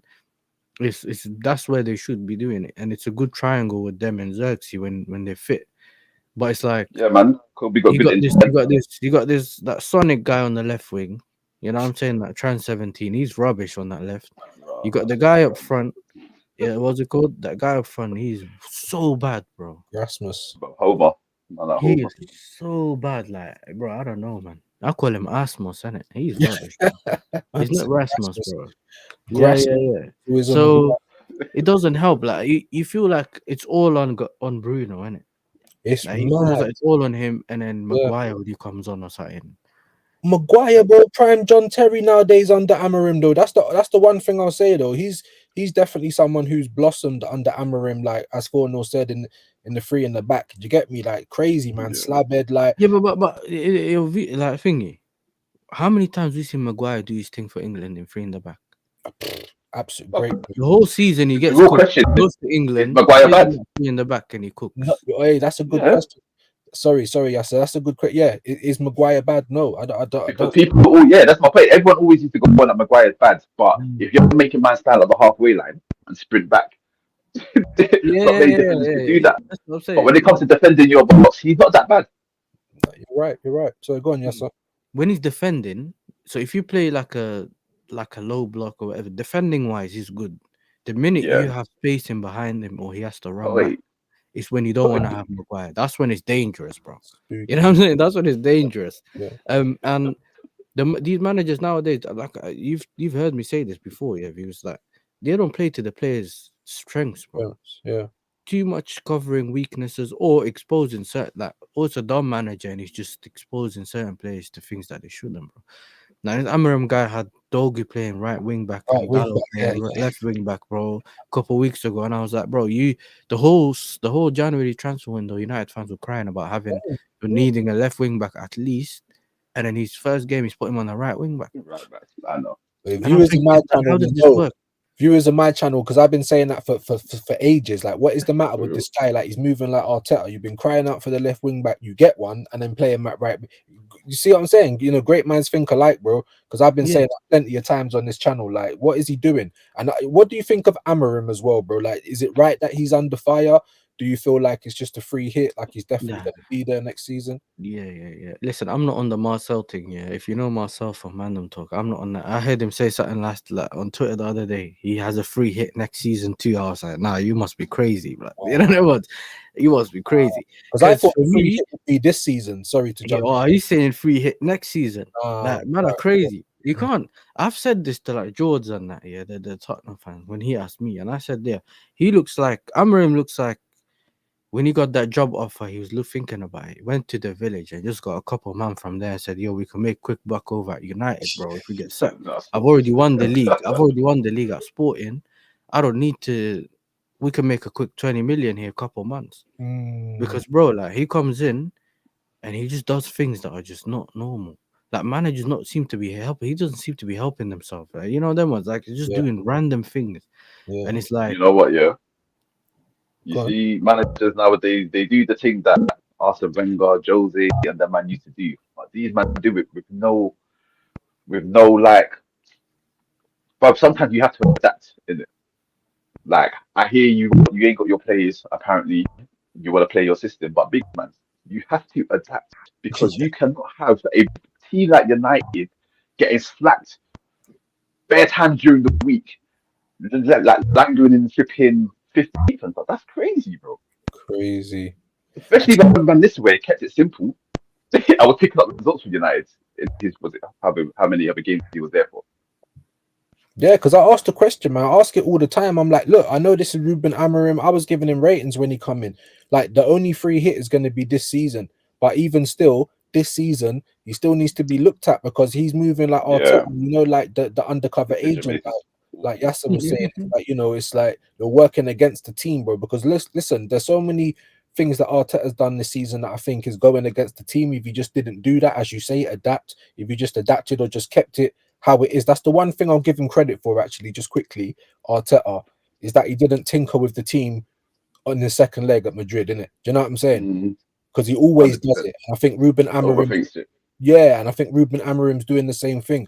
1 minute Kobe's at 9, next minute he's at 10, next minute he's 6 or 8. Like, it's all over the place, isn't it? However, the only little piece of context I'll sprinkle in is that, you know, he's maybe just experimenting, trying new things, knowing that he's got a free hit this season. However, I still think it's stinky. Like, the main question I ask everyone is, you know, since Ruben Amorim came in, have United done better than what they were doing under Ten Hag? Like, because I'm not seeing it. So No. you know, 21, 22 games, 21 games in the Prem and only won 5 or 6. Big man, that's a fact. big That's man. a You fact. know what I'm saying? That's That's a what's fighting going talk. on, bro? That's And not you it, keep turning up to the stadium in Montclair and all of these, blah, blah, bro. blah. As Yasser Big said, man. man just came to make the bag, bro. Like man's got all big, probably bought a whole new wardrobe in it since getting There in. Yeah, but was. this is the Yeah. thing. That's part of the reason why I said what I said. Yeah, bro. I'm seeing this coaching stuff, bro. It's like 60 years old, man's wearing hoodrich and that, bro. You know, yeah, he got that from the airport, bro. Because remember, That's yeah, Stop it. it. airports in England, they got the JD Sports on that. Yeah, Stop You bro. know, it. he must have passed through and just grabbed a couple pieces off the rack, Hold bro. on. You know what I mean? I said Hoodrich. Yeah, and it's like, Sorry, that man said 60-year-old in Hoodrich. Hold the air. the What's that goalkeeping called coach again? and that, Nah, bro. that's all That's what I said. He bought man from the village and said, In "Yo, the listen, village, man, they bro. don't look like coaching staffs, bro. Yeah. You know, they just random dudes you just bought in. Said, yo, I got you some clothes from here, United credit card, and that swiped it at the Yes, airport and just pulled up. He came in. Obviously he was a manager, so he came in the Montclair thing and lied to everyone. yeah. You get me, crazy. bro? But this is the thing for me, yeah. Personally, I was looking at it like, turns out that he knew he ain't getting money in January. If he knew he weren't getting money in January, because that's what he was saying in the budget and da da da da. If you knew you're not getting money in January, yeah, allow all this was experimental agree. and that time. Yeah. He should have just tried to build momentum, probably go for a cup or whatever. Yeah, they're going for the Europa League right now, but probably done something there, and then just keep the team going in it with the players that he has to the end of the season, and then get rid of the players you don't want. Get the results. Do you get what I'm saying? Instead, he seems to be tinkering and losing games, bro. And then he went in there, just get a left wing back, played him right. Do you get it? And it just don't make sense. It's just messing about. Great point. Great point. If you knew you weren't getting money, then for me, all of that goes out the window. Great So point. yes, I can If ask you you a question. expected to get players in January and you were building on what you're building, and then you wanted to add the pieces in January, okay, cool. But the way he's speaking is that he knew he ain't getting money. Right. Go on for Neil. You was gonna ask a question. Yeah, so yes, I can ask you a question. So regarding Yeah. Chelsea, I'm assuming that yesterday's game didn't bother you that much. It did and it didn't. It's a weird one. I Yeah, think the because you should be performance, beating them, obviously. Builders and it's that. the performance I didn't like, but especially from our front line. I think he played, you know, I was Palmer, Jackson, he played all But I of them. saw your team. Your team was strong. Yeah, he played a Your strong team team, should and have I been think 3-0 first half. he done it, I think, to get them confidence. Playing against that kind of Yeah, team, you know what I probably. mean? But why does he play Reece James 90 minutes against these scrubs, and then in the Premier League he don't play Reece James at all? Yeah, but it's Or part he of can just it's buy also 3 minutes. punishment. It's also like punishment, isn't it? Because you lot ain't been Oh, okay. performing over there. How about you come and do it now? You get it? Instead of resting and then Fair playing in dues, the other fair game, dues. you don't really deserve rest. Go and play over there. That's what I think he's trying to do as well. Because we had a Okay, 3-0 okay. lead in the first leg. Yeah. Which brings me to my next question. So what, do you think you're making the top 4 the Europe season? Like Listen, it's Champions League? like right now it's based on hope. I can't lie. I'm not gonna come Hey, here. that's a real one, yeah. True. No, that's what I'm saying, man. We want to have honest conversations, bro. Like not all the banter thing. Let's just, you get me. Let's just have honest. Yeah. That's a good guy. So he's Until not. recently, I was saying we're getting top 4, but then when we lost against Ipswich and didn't capitalize against some of the other teams that we drew actually, but it feels like a loss. Yeah. If you and then you see like the other, that was it yesterday or 2 days ago, Newcastle beat Crystal Palace at 5-0, bro. No, yeah.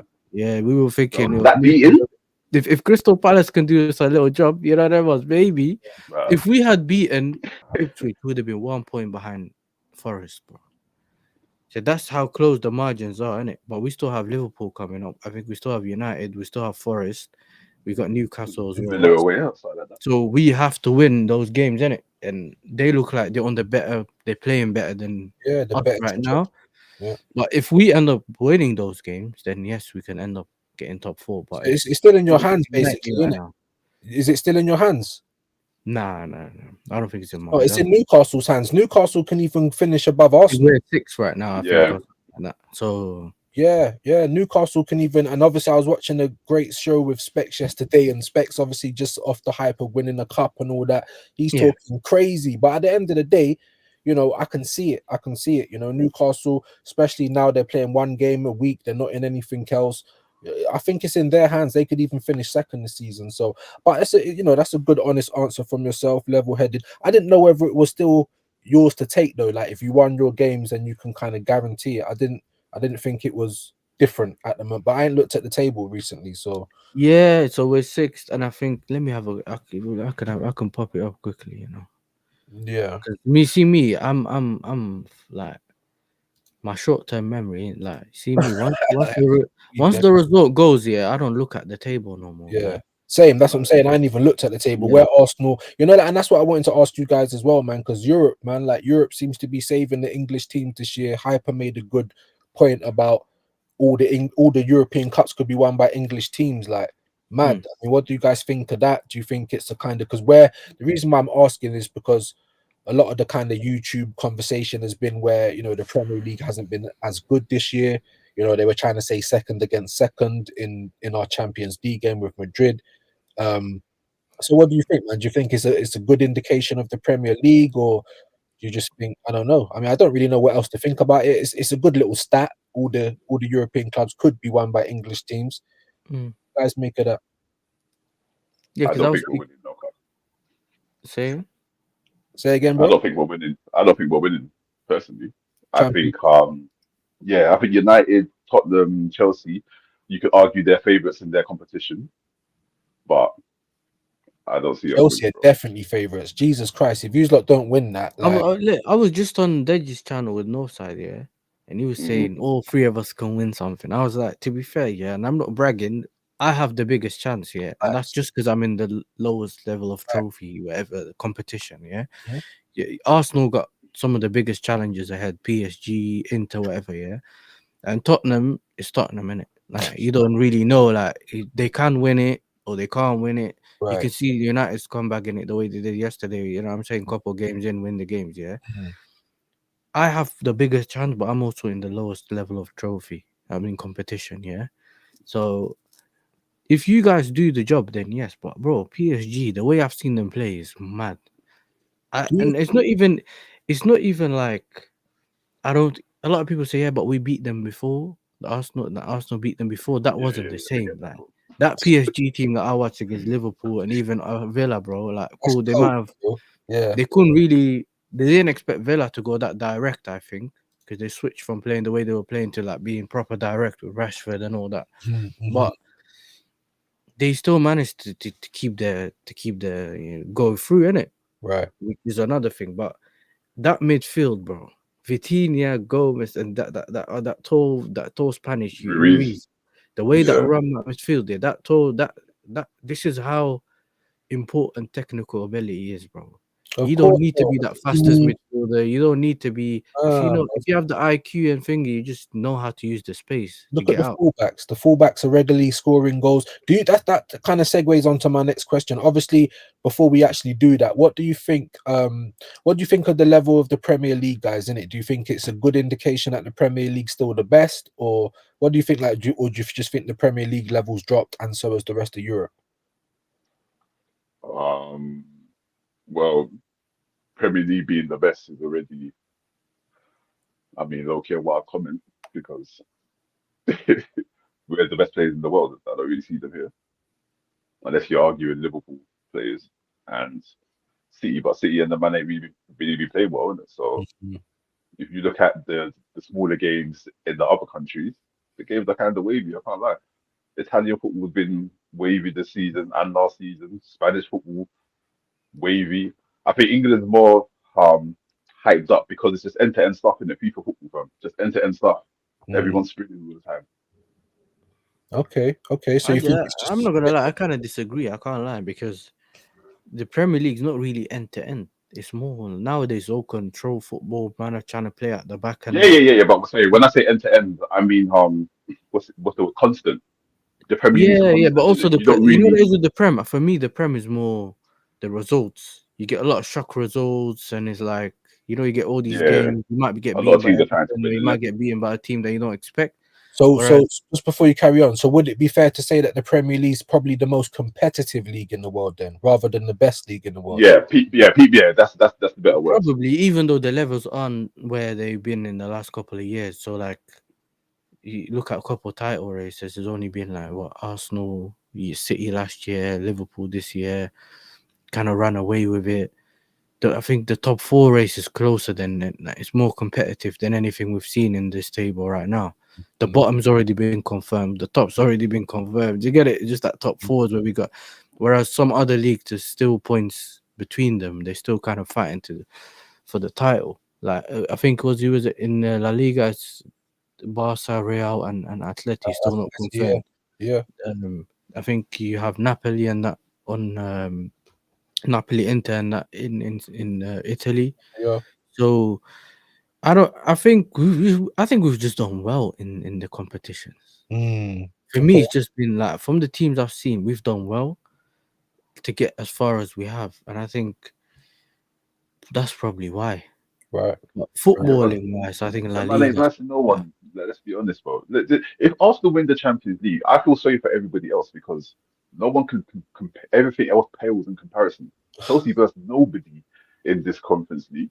Man United versus nobody in the Europa League, because especially when the Champions League teams don't fall into the Europa League no more, you ain't versing no one, bro. Everyone you're versing is arguably scrubs. Yes. So the Europa League thing, I'm with you on that. Yeah, because the Europa League thing used to get more difficult once everyone dropped down from Champions League, which isn't that now. I don't think anyone drops from Europa League into Conference League anyway. But for me, bro, for you to win the Champions League, you have to beat big teams anyway. It's not a rare thing, innit? Like even when we won in 2020 or 21, we beat Atleti, Sevilla, Porto, and Real Madrid. Yeah. That's with Benzema and them, man. You know what I mean? We beat. So it's not easy. And then City in the final, bro. So you have to put in the work to win it, bro. And no one, even like a rival fan, and that you can't take that away from you, innit? Like if you want it, you want it. You know what I'm saying? Just don't give us headache like we've never done it before. Bro, I can't speak for everybody else, innit? Yeah, a lot of my teams gonna come out on the day. I'll rate it, but it's like don't talk to me like I ain't won a Champions League because we know. Bro, man will talk to you like you ain't won a Champions League. Winning it. Yeah, let's be honest. Like you probably will get that at the beginning. Yeah, of course, you'll never get that. Top Gooners will be on your clock until the dopamine wears off, man. You get me. There's going to be shameless antics. There will be, however, but like I said, it all comes with context because 4-0 down is right. Obviously, if we win the champs, it really don't matter what the other teams do in terms of the only other team that could really chat to us is probably Liverpool. But even still, it's for one season. I'm not one of those guys. Like I'm one of those. What have you done for me lately? And like I said, let's add the context. Chelsea are the favourites to pick up a trophy, bro, more than everybody else because it is, as I said, the lower. So if United, get bonked by whoever they play, and Tottenham go out and Arsenal don't beat PSG and all the rest of it, then when I look at everything, they're the more likely to get a title, a trophy, sorry. And then imagine what it would mean, say for instance, if we didn't, or we got to the final when we lost, like Barca, Inter, and one of these other man poo or fucking hot spuds, they won the Europa, bro. Like, you get me? It's mad. Like, it's all or nothing. Like, yeah, Arsenal could have the ultimate bragging rights in terms of at the end of the season, the champs, the biggest cup, but the context still has to be there. Chelsea are the most, like I said, the favourites to lift a trophy. You can still leave empty-handed, which is what you're saying. So even though we spend all that money, I don't rate it because I think top 4. Okay, if that's your target, you can still hit it this season. But as I keep saying on this platform, if Arsenal spent that type of money in one window, we'd be expected to win everything in life, not just football, bingo, lottery. Do you know what I'm saying? Whatever. You know what I'm saying? So. But that's why I wanted to ask you directly, bro, and just know, like, I don't know, did you make money? What was the plan? What was the inside scoop rather than just keep saying stuff and not knowing the information? But yeah, like I said, with the context in there, bro, it could still be a great season for all three of these of our rivals 4-0 because we're in the hardest place. Like, yes, it's all or nothing. If we win it, no one can chat, but we're in the hardest spot to go on and win it. Do you understand what I'm trying to say? I fully understand. Yeah, so we even got a full team where man can feel fully confident that we could take on these teams. Man are going in there with a couple scraps and just hoping we can fight back. So obviously, Yasser, you're gonna feel comfy in it because, like I said, it's about leaving with something. That's the kind of fan I am, in it. Like I said, you know, even the Conference League, yes, it is the lowest form. You know, you are playing teams that most of us ain't even heard of half the time. Bro, the team we're playing next is 12th in the Swedish league, bro. I didn't even know their name. I had to check it when they asked me. I heard of Legia Warsaw. I'm not, you get me? I've heard of them. You know what I'm saying? Yeah. I heard of them. But like I said, but at the end of the day, you can only beat what's in front of you. If you lot win that cup, that's still more European heritage than Arsenal. You understand? I'm trying to get that change. So for me, that's the only reason why I'm looking at these competitions and I'm thinking, like we must then go on and win it. Because if we don't, all right, cool, semi-final, but in context, the rest of the stuff looks better because these men could leave with something. You guys have the hardest job, but you also have the most rewards. So Yeah. if you win it, Them you again, win the yes. Champions League. This is the And thing. that's why you were here, Newz, my bro. Apologies. Apologies in advance. You were hit. You live in UK? Yeah. Brother, you're hearing noise. Do not worry about that, man. You are hearing hella noise. No, There's enjoy no it. way Champions League. Enjoy Yeah, it. but we will. Because I know I don't that think we're gonna all win the it, but years we will. people been singing that you ain't got the Champions Yeah, we don't League want to and all hear of that song no more, bro. I know. Listen, even if it's only once, bro. Like I said, bro, man's Uncle Viewz nowadays, bro. And you get me. Even if it's one time, I know you man have done it twice. You've got Europa League. Man's about to, you know, do the whole set like Thanos, bro. You get me. All the rings. I hear that, but all it takes is for Arsenal to win that champs once, bro, and it's going to be shameless settings. Probably not from me, or maybe just a little bit, but yeah, it's going to be shameless, man. It's going to be shameless. Viewz is gonna come with the shades, man. Fam, you get me? It's gonna, you get me? Viewz is gonna come with the Egal mask. It's gonna be full Top Gooner mode. You get me? It's gonna be mad. You see Turkish already. It's only taken a semi-final. You've seen Turkish, bro. Like I didn't know whose channel I was watching yesterday. I'm thinking, right? Yo, when I saw Turkish's his vlog, yeah, I was laughing because I was like, yeah, I can see Turkish mandem like us. Hey, His come on, mandem, like what? What do you mean 80-20? What do you mean 80-20? Like, bro. Hey, How but Turkish you know the what it other is, man though, online. That's how they move. The only bit that I don't get, obviously, you beat Real Madrid, which no one can take away from you. So don't think of it like I'm trying to cuss it. But it feels like the way I'm seeing it is like you beat them in the final. That's how it feels like. Because remember, if you beat them in the final and you won and got the Champions League, that's it. But you still have the road ahead of you. Do you get what I'm saying? And I think that's where you kind of have to be a bit cautious because, bro, you never know about these teams that have been there, done it. And PSG hasn't done it, but look, and they kind of known to be a bit like the Tottenham or the Arsenal in the Champions League. They get there, but they don't win it. I hear it. But they have the quality on top of, you know, they have the manager, they have the quality. So, yeah, man, we'll see what happens, innit? Those tactical Spanish managers and all of that. No, you're right. And it is embarrassing, man. As an Arsenal fan, do you get it? And this is the type of Arsenal fan I am. I've seen my team win doubles, invincible. Ian Wright break the record. You know, ex-season ticket holder, all that shit, bro. I've seen my team do bits in it, yeah. So this is why we kind of have, and a lot of these people seem to think that if Arsenal do win the champs, like we're gonna be mudded or something. Like, are you mad? That's what we want. But you're right, they do overreact, bro. It's very embarrassing. We had it. You're older than me, I'm 26. Yeah. I'm 41. But you know what it is, yeah. Like even when I was a bit younger, I remember seeing Arsenal play against these big teams.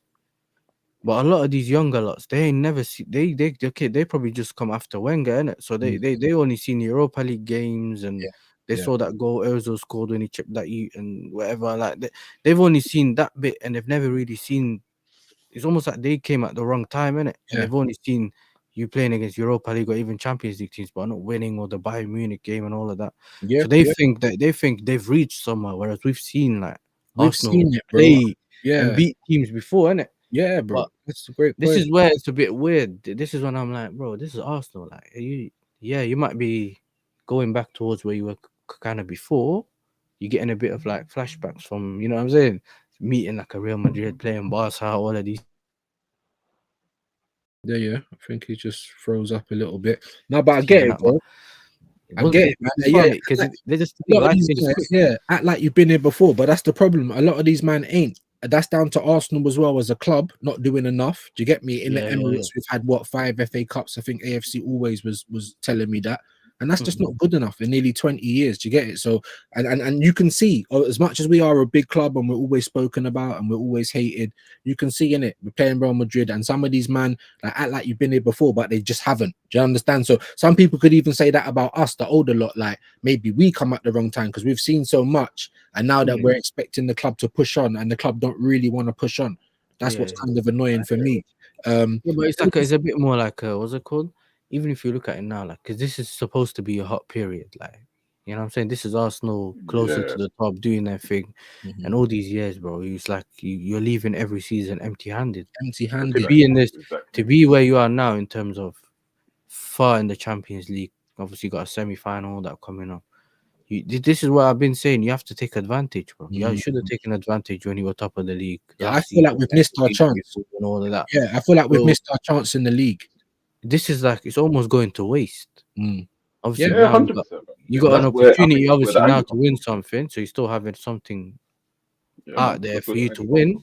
But it's like there needs to be more, you know what, leaving with something at least, bro. Even if you were leaving with an FA Cup, Carabao Cup, and League once, even like Liverpool. Why do you think Liverpool's still kind of respected that in the last couple of years? Because they were still leaving with. So even though I always felt like they should have won more. Same for United. But that's because they never invested properly in the squad, and they played this rock and roll football, which doesn't work if you don't have a squad. You just drop with injuries. That's how it works. That's why they had like a season on, and the next season half, and the next season on. But they've only in all those years they left with one Prem. Like Klopp left with one Prem, yeah. But it's like you guys, they haven't even got the Prem one, the one Prem. Do you get what I'm trying to say? Like, well, how could you be at the top and then sometimes have the opportunity where Liverpool's not around? You're only going for City, but you don't leave with anything. At least you leave with one of them, and over time you might build on something, innit? Yeah. I've said that a million times. Like, it's about winning. Like, a lot of the fans were saying we need to win majors to keep Arteta on for one more year. I'm like, no, win me the Carabao Cup, win something, come back with something. A bird in the hand is better than two in the bush. Sorry, 4-0. What you was gonna say, something, my bro? Yeah, no, I was gonna say to Yasser, that's where the annoyance comes from for a lot of the older fans. I'm assuming, obviously, I can't speak for all of them, but because I didn't support Arsenal to win trophies and trophies, and 2 hours into the season mention trophies. I didn't that's not why I support Arsenal. I support Arsenal because they're my local team, play good football, and I enjoyed watching them. And like, I just expect as a club, especially as a big club, when you have opportunities to go on and win stuff, that you try to win stuff. Yeah, minimum, I do expect Arsenal to try and win everything, because I expect every team to go out there and try and win everything. It's football, isn't it? If you're not trying to win, then what are we doing? Do you know what I mean? But I don't expect every season Arsenal to win a trophy. I'm not one of them people, bro. But when we get closer, when I see us throw away FA Cups, throw away Carling Cups, I get annoyed. Yeah. When I see us losing the Champions League to the same team, getting slapped 5-1, and I'm thinking, bro, are you man even trying, bro? What is happening here? Yeah, bro. Yeah, the least you want is for your club to put their best foot forward and try their best, innit? And then but even if you don't, when you have the opportunity, for example, when we was first that 2 seasons ago, bro, what? Just invest that, get them over the line. You man are doing too much bits. Let me just get you over the line.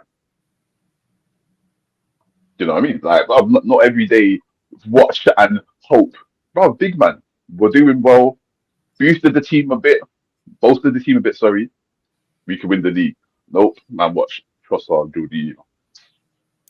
That's what I'm saying, man. That's what I'm saying. And I feel Yasser made a good point. Like, I feel like we are in that phase where, you know, we're not just in and amongst it. We need to be actually. I feel like we've lost our best chance in the league. That's why slyly, and don't get this for no kind of overconfidence, because, like I said, I think Arsenal are a dark horse in the Champions League. But that's why slyly the stars might be aligning for that competition, because I feel like we've missed the boat with the Premier League. Like Liverpool, I think, you know, Newcastle and Chelsea could challenge next season. Obviously, we'll probably be in and around it. Man City will probably be back. That's why I say I think this summer's going to be massive. But I feel like we've missed the boat for the league. But Arteta could still do something good with the Champions League. But I'm not confident with it, because, like I said, we're working against him as well as everybody else. Do you know what I mean? So it's all or But nothing. you know the reason why is because no one can predict what happens during seasons, innit? So you don't know which player you're keeping, which player is leaving. So if a player ends up leaving, that's important to your system. Obviously, you guys were lucky enough where the 93% season, whatever they like to call it, when you were at the top, you had no injuries. That was another thing for me. I was like, bro, well, no injuries. No, Not a but we lot of did, people bro. get no This is what I'm injuries. saying. We But actually had injuries, bro. We just didn't have injuries that were super chaotic. It's injuries that no, maybe but out I'm of a saying few weeks major turn ones to like a Major, Saka, yeah. like the ones you've seen recently, like a Saka or your okay, striker then fair or dues, fair someone dues, fair going. dues. Where usually 'Cause I every remember season Jay-Z's you got have injured in that someone season, that and he goes. was arguably our No, best I player get in the the squad. point Yeah, that yeah, he's yeah. trying to make No, because no, that's what I'm that's fine. saying. But then you like once you do get injuries, sometimes you can see how much it affects your season, innit? This is Oh, where without obviously that. transfer windows come in and stuff like that. But now you're in a part where a lot of people are talking about, oh, Jorginho's leaving, this guy's leaving, that guy's leaving. Now your squad that's going. So if they don't make the right additions to the team that you're looking at now, you might stagnate instead of move forward where everyone else might actually improve. Do you get what I'm saying? So you might still be Bro, doing good because of the way you play, but I was you know about what I to mean? say You to you, don't know bro, we are exactly. not going to do anything. Like, Hmm? legit, I was about to say that. I was legit about to say to you, bro, I don't see us doing anything in the transfer windows to come in. But But this is I why remember better. But capitalizing I years remember is better is so here, innit? important. So that's my.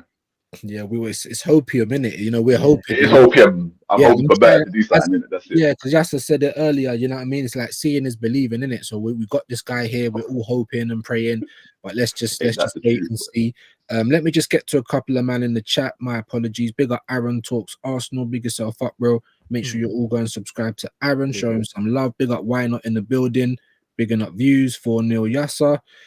AFC always. If we did get past PSG, I would rather play Barcelona in the final than Inter Milan. We will probably come back round to that question. Big up Why Not? He's saying big up chat. Aaron, Gary, Eros. All right, he's bigger than everyone else. Yeah, love for the love. He's saying why not? Big up, big up, big up Shane as well. Make sure you go and subscribe to Shane. Show him some love. Shane Guna doing his thing as well, and Aaron talks Arsenal.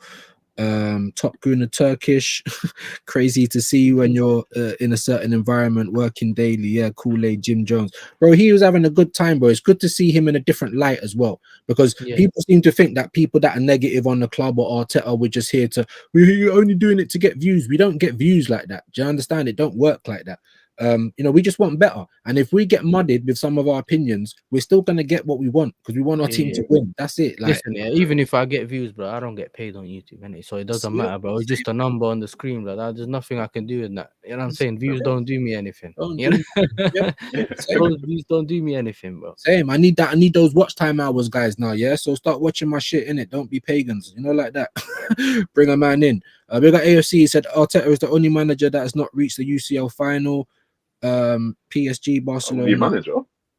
Oh, only okay, manager okay. that has not reached the UCL final. PSG, Barcelona, and Inter managers all have been Yeah. UCL final. So yeah. Because We got Hansi Flick's been there. Inzaghi's already been there when he played City, and Yeah. PSG obviously is Enrique, innit? So it's So only do you, Arteta has never been in a final, like right. especially a Champions League And final. we are going to talk about that in a little bit more detail. Let me just finish these comments. Big up E Ross is bigging up everyone in the chat.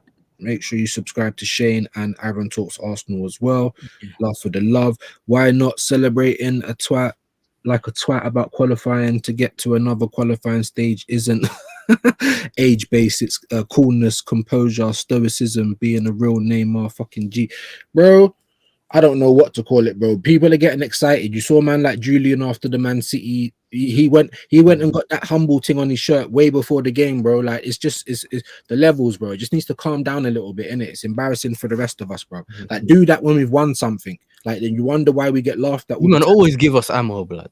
Ammo, You know bro. what I'm saying? Just, Always, bro. just gotta You know what I'm wait. We're saying? not all like that, bro. You know what I'm saying? We're not all No, like no, that. no. You know what I'm saying? Like fuck. I know. It's embarrassing, my guy. But yeah, no, I hear you. Why not? I definitely hear you. Aaron saying Yasser, big up to big up man. my What guy, a Aaron. teaser. Yeah, big up, man. Big up, man. Big up Aaron Talks Arsenal. Make sure you're going to follow him and Shane 4-0. Yasser. Make sure you're subscribing to everyone and showing love. But going back to a couple of those things, yeah, Arteta ain't reached the UCL final. Arteta ain't done a lot of things in the game. You get me? He's on 15 million. Why? I don't bloody know. Do you understand? But let's hope he can change it this year. Let's hope he can change it this year. That's all we can do. You know, let's hope he can prove us wrong, because if he don't prove us wrong, then for me personally, he needs to be on his way, innit? It's not gonna happen. It's not gonna happen. You know, the club has just signed him to the new contract and all that shit. So we are probably gonna see him at least for one more season. But let's talk about it, because do you feel like this PSG game, guys, is bigger than the Real Madrid game? I mean, it's easy to say now that we just knocked Real Madrid out. Do you know what I'm saying? Like, would you say, for instance, it was before, you know, we're about to start the quarterfinals, you know, we haven't been matched against Real Madrid yet. Like, you know what I'm saying? Would you have looked at PSG like possibly in the semi-finals as the bigger tie, or, you know, maybe the harder team to face? Would you have rather face Madrid than a PSG? Like, what's your thoughts on how the Champions League might play out? It's difficult to say, only because my whole thing with Arsenal was they shoot themselves in the foot. But against Madrid, I didn't see any of that. Even if you want to argue the first like 10, 15 minutes of the first game and sleep with those, blah blah. But bro, generally, I didn't see any of that. So if that's how we're moving into the games, yeah, bro, bring it on. Bring on anybody. I'm not really that bothered, because I've never really been scared of everybody. It's just that every time I see my team versus big teams, they shoot themselves in the foot and then they kill it for me. You know what I mean? Other than that, bro, I'm calm. PSG, yeah. Enrique, yeah.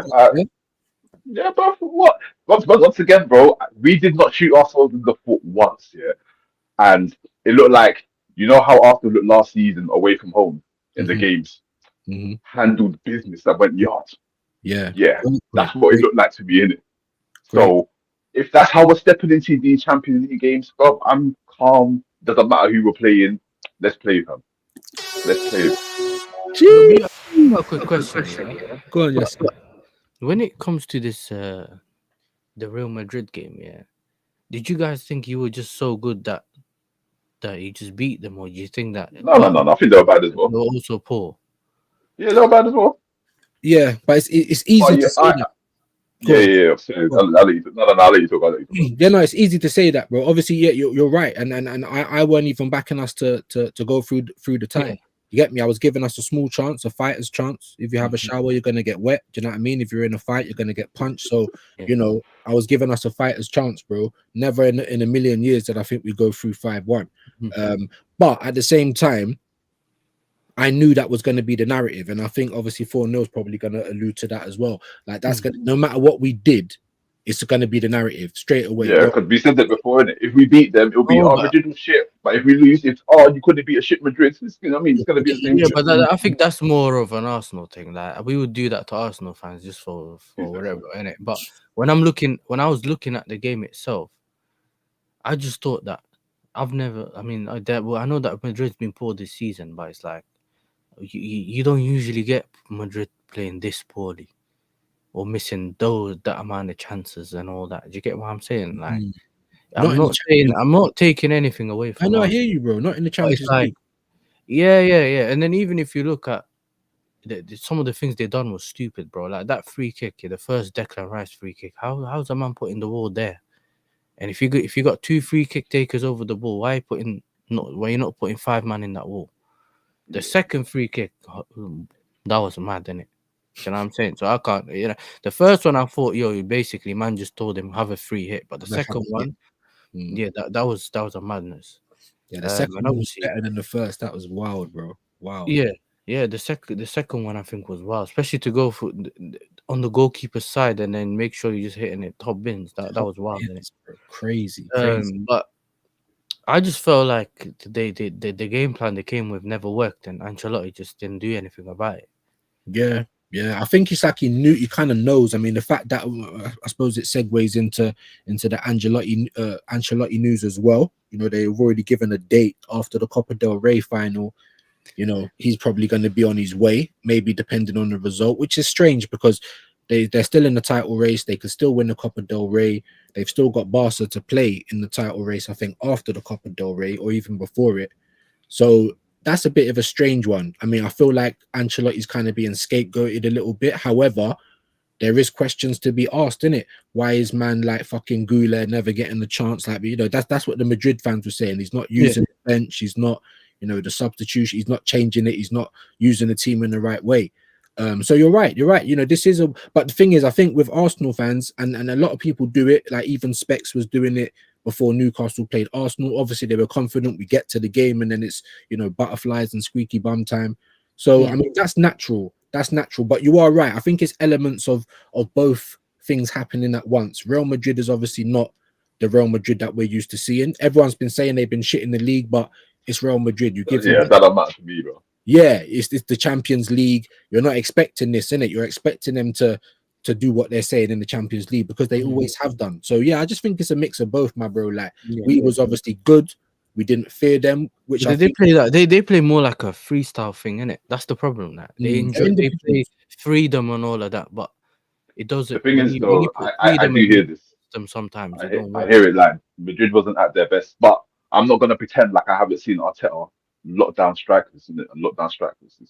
I've seen him lock up Pep bare times, Haaland them man, lock them up. Ain't no one going nowhere. I've seen him lock down flipping teams when they come to the Emirates bare times. So it's not like I don't believe we can do it. It's just once again we shoot ourselves in the foot. You know what I mean? That's the biggest part. Yeah, that's the biggest thing. Though, because the thing, for me, it was like the only way I would have seen a slapping at Madrid, was if you like crumbled, innit? So if they scored first and you had that like the Newcastle thing, innit? When you think, right, like this is gonna be a long day, you can usually tell, like even as a rival fan watching Arsenal games, you can usually tell. Yeah, seeing you like obviously the way you played and everything, I was like, okay, cool. And then it's almost like what I've seen now is almost like the roles are reversed. Like when I watch Real Madrid fans and whatever, it's almost like I'm watching Arsenal fans, bro. The way they're melting down and that, or they're saying they lost.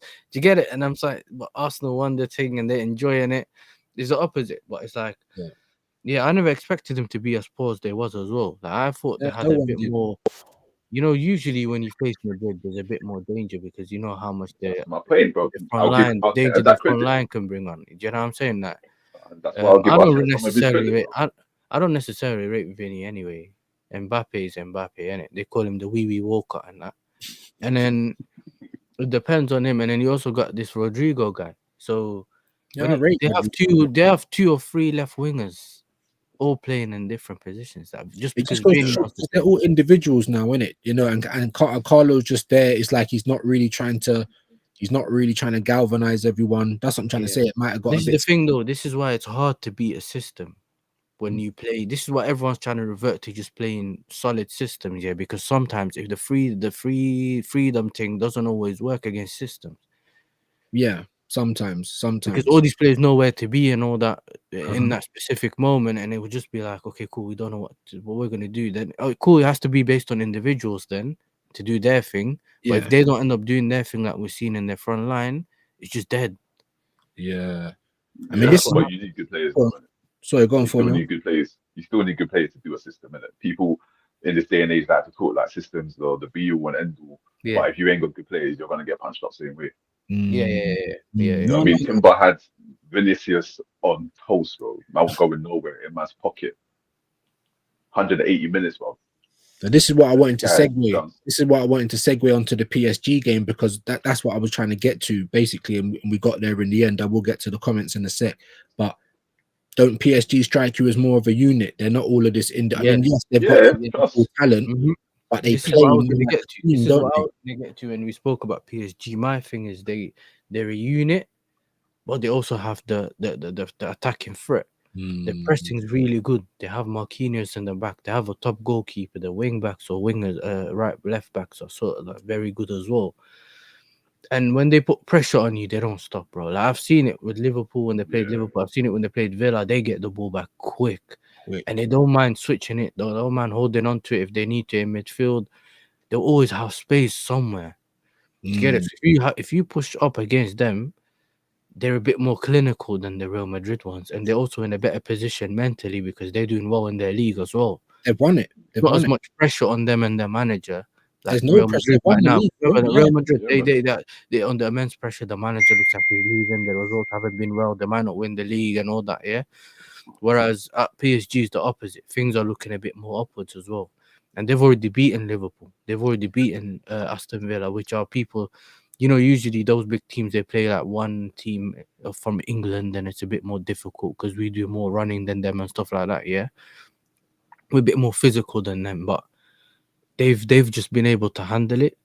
So I don't know. I don't know. I feel like for me, personally, I'm leaning more for PSG, and it's not because it's Arsenal. I Yeah, just feel bro. like you guys have a bit more injuries than I expected. Even Saka for me didn't look that great in the first leg.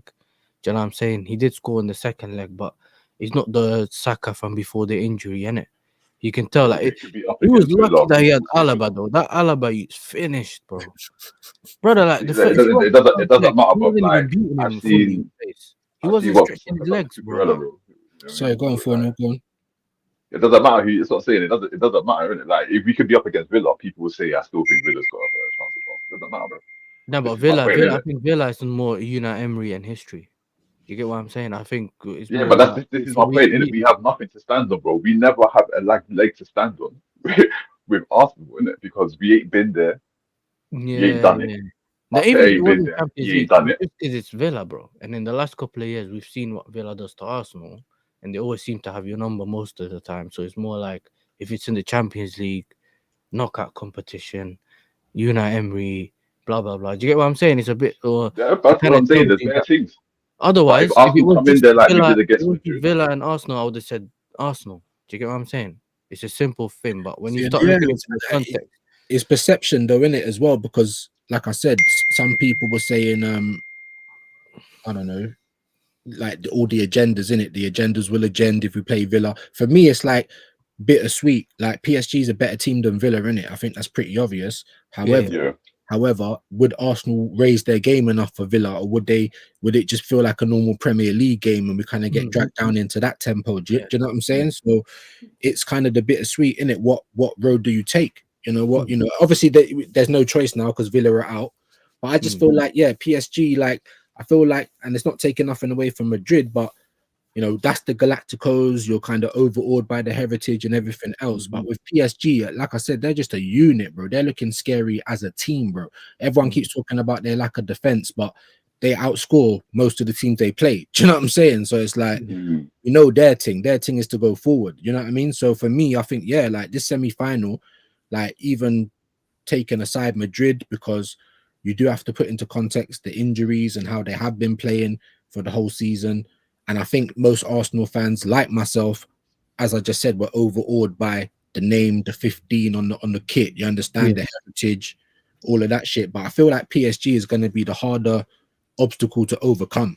Like this yeah. is by no means a guaranteed final at all. Do you know what I'm saying? And I It's just not because even if you end up facing, and I know we're looking too much forward, like even Mhm. if you end up beating PSG, you now have this Inter team that puts the wall of China in front of their goal, and you have a Barca that probably can bop you off the park in terms of football wise. Do you get what I'm saying? And it's a different, completely different spectrums in the way they play in it.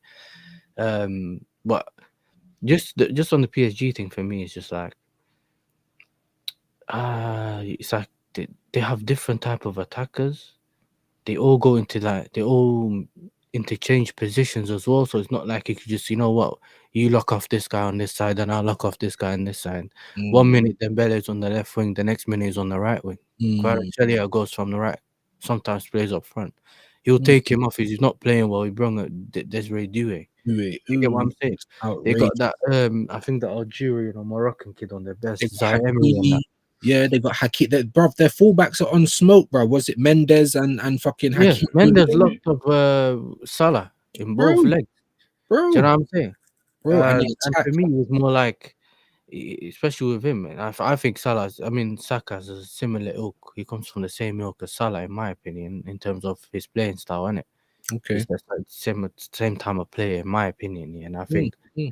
you don't know if he's gonna have his number or not, but at the same time, he does go forward a lot more in terms of their left wing backs or left backs. I forgot how they play 3 in the back or 4, but they kind of go up. yeah, they invert, But they also all of a sudden you see Mendes all the way at the right wing, you get on the left wing, so that's and Hakimi all the way up, which might it might be in your favor in terms of they're able to risk players going forward, but they also have that Pacho guy who has pace and Marquinhos who has experience, and they have pace on the wings as well.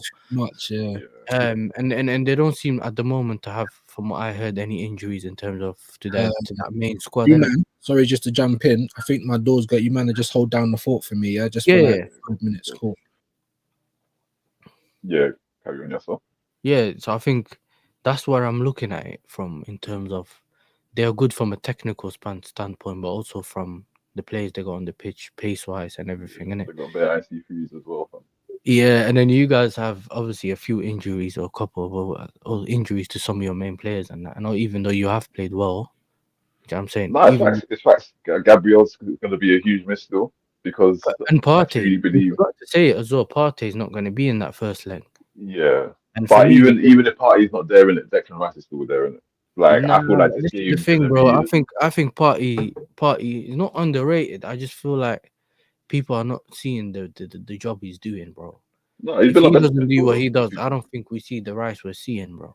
In terms Yeah, of yeah, he's been our best how he midfielder this holds it season. down, I'm innit? only saying this based off against PSG. I believe we're going to do more of a defensive thing in it.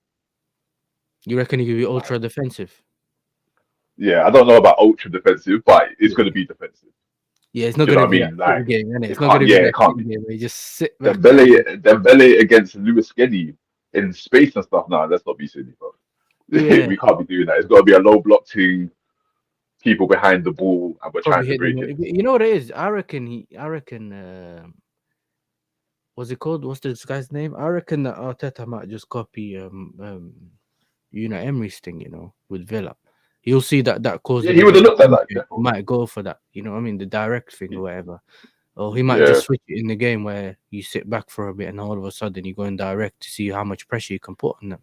But I still think Party for me in that first leg is a big miss. I don't know if it's away or home, but It's at home. it's at home. They is keep at doing home. I this. don't know views. What do you think about Party not being there? Because for me, yeah, Party not being there, I've said he's been more important in that midfield than Declan Rice, in my opinion, even in the last couple of games. As much as he stepped up and scored the goals or whatever, Yeah. I still think that he's been overlooked in terms of the job he's done in that midfield, innit? Mm. A lot of people are giving that guy giving Declan Rice Declan praise, Rice. and it's rightly so. But But he's Thomas been Partey, holding it down, and I think it's going to be a big miss in that midfield.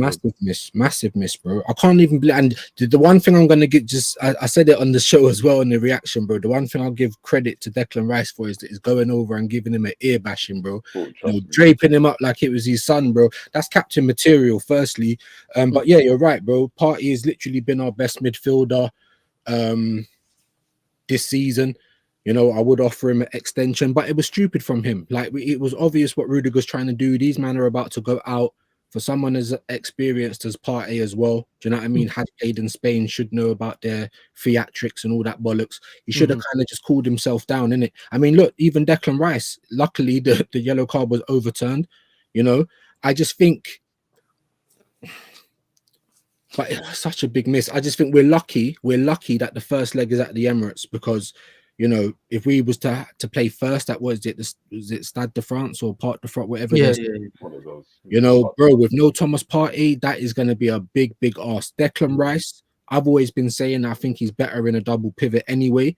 So Same. it might work into our favor, but we're definitely losing a big way that we play. It happens every time Thomas Partey goes into right back, bro. Like we've lost the kind of bite in the midfield, and Declan Rice is always allowed to play his game, knowing that he's got Thomas Partey behind him or in front of him. Do you know what I mean? So yeah, I think it's a massive loss. I mean, the only positive is that Rice never got a yellow card as well, and that the first leg is at home. Because if he did get that yellow card, bro, we would have been in big trouble. Big trouble. Like, and I still think we might be now, but like I said, that's the only kind of positive that I'm looking towards. All right, it's at home, so hopefully we can try and use that to our advantage.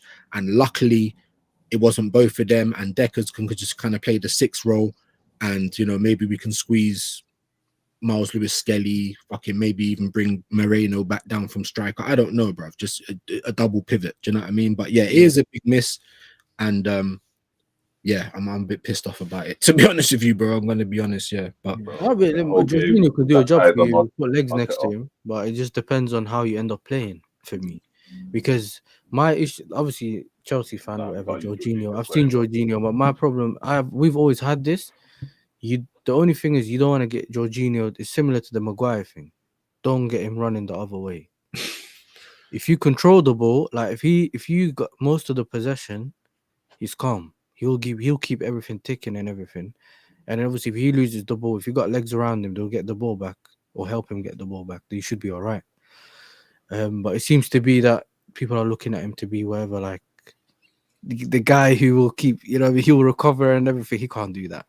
Do you get what I'm saying? But he's on the ball. He's really good in it. So depending on how you play, he can be someone that can provide you something. Too but many IC3s in that team, fam. I'm sorry, too many IC3s. Yeah, I said the legs is too many much. young IC3s. Yeah, there's too many young IC3s in that team, bro. I'm telling you, we got to do low block. This is why I'm saying by party, we were gonna miss party, but we're gonna be on the defensive thing anyway. yeah, I'm the assuming counter this attack. is gonna have to be an Arteta masterclass. I promise you. Yeah, This their is all counter down to attack is Arteta. crazy, and they got goal scoring wingers. They got goal scoring fullbacks, bro. They got goal scoring midfielders. Everyone goes score, yeah, bro. Yeah, so they can have Vitinha shooting from outside the box. They can have Kvaratskhelia shooting from outside or inside the box. But the other day, the way he scored that near post Even goal, Ruiz, crazy. he can shoot. Yeah. Desiree do a shot from outside the box. So it's like if you do the low block thing, they'll try and hit you from the outside. Then if you don't do the low block thing, they'll hit you on the counter. You get what I'm saying? It's peak. I think this is the bigger tie, guys. I honestly do. I feel like, you know, because look, it's a prime example of, you know, taking the big star out and letting the rest of the team find their feet. And look how they're playing, bro. Like they're playing 10 times better since Mbappe's left. Do you know what I mean? So yeah. It's all over the park, man. Just before we move on, sorry guys, man. Uncle Viewz, I had to hit the door as well. Sainsbury's delivery. Let me just get to some of these comments, man. I know you guys are in here, and I appreciate you guys being patient. Big up, why not? He said, bro, when England made it through to semis and finals, in the pub was limbs. I stayed chilled, clapped the team, drank my Guinness. They asked me why. I said we'll celebrate when there's a trophy, bro. And that's what a lot of Arsenal fans need to do, innit? You know what I mean? Just relax. You know, one job down, let's move on to the next job. That job down, move to the final. When we get to the final, don't celebrate like we've won something until we're holding the cup, bro. Absolutely, I definitely agree with that. Big up AFC, always semi-final, the bigger tie, because it's one big steps to reach the fight. Yeah, exactly, bro. 2 games, bro. And in reality, it's one win, innit? If we beat them convincingly enough in the first leg, then we don't even have to win the second tie. But yeah, it's gonna be mad. Big up Aaron talks Arsenal. He said AFC always. Yeah, mate, buzzing as always. We got a very, very interesting topic to start, and that's mud in Top Gooners. Okay, so what, you got a show coming up, bro? Make sure you guys all go and check out Aaron Talks Arsenal for his upcoming shows as well. Make sure you subscribe. Why not saying I don't rate Jude and Mbappe? I think both in the team off balance the attack and midfield. Madrid had no answer apart from cross and inshallah and blind hope, and run at man midfield non-existent. Yeah, they got overrun obviously with Skelly inverting and Mourinho dropping down. It happened in the first leg, and I thought Ancelotti might try and address it. You know, you got overrun in midfield. Obviously, he took Modric out and put Valverde in there, but it kind of felt like the same thing was happening. Do you know what I mean? Yeah, I don't think he had too much answer for that. I think Yasser might have froze there. So, big up. Why? Just wanted to say before you go, I have to go. So I wanted to. Same. Okay. Yeah, I'll go quickly. Big up 4-0 down. Obviously, Viewz. Thank you for having me as well. My bro. And yeah, man. I just thought the opportunity to break it. You know what I mean? Talk about some football. Yeah, man. Always welcome, my bro. Always in my chat. I'll message you and yeah, we'll set up a one-on-one show as well, wouldn't it? Under the lens or what? Yeah, we'll sort one out, man. Yeah, man. Big up, man. Thank you. Congrats on the 1K and everything as well, man. Big up, man. Appreciate that, my bro. Make sure you're going to subscribe to Yasser right now, man. Everyone, show some love, innit? Yeah, big up, man. Thank you for passing, bro. Yeah, man. Big up Yasser. Big up 4-0 down. Make sure you're subscribing to him as well. Show the love, people. You know how we do. Yeah, that's what I'm trying to say. They're all individuals. Why not? You're talking about Mbappe and stuff. You know what I mean? That's why I thought someone like Jurgen Klopp could come in and make it work. Do you know what I'm saying? But we'll have to wait and see. You also said Kivior had 2 games where he wasn't a concern. Yeah, he did. Now people are talking like, oh, we don't even miss Gabby. And that's the thing that gets on my nerves. Don't do that. Let's big up Kivior and say, you know what? Who said that? Bro, I've been hearing it, bro. I can't even remember, because you know me, I'm always in different people's chats and different fucking football shows and all that, and I've been seeing it and hearing it, bro, in the comments on X. We're not even missing Gabby. Like, yes, I'll give Kivior his props. 2 games where he wasn't a concern. You know, in the second game, he probably played better than the first game, maybe even better than Saliba. Like, you know what I mean? But I think that's kind of where the compliments stop. How are you gonna say, boy, we don't even miss Gabby? You know, the same way they're doing for Marino, bro. We don't miss Kai. Like, come on, bro. Don't do that. Don't do that. But big up, man. Big up. Why not? I definitely get what you're trying to say, though, bro. Big up AFC always. He said Kiwi was ripe, not rotten over the two. Yeah, he was. He was just like Declan Rice and big them up. Big them up. Why not saying the Madrid midfield was dead? A metronome sideways, backwards, barely made a direct forward pass or decisive. But bro, don't it sound like Arsenal, bro?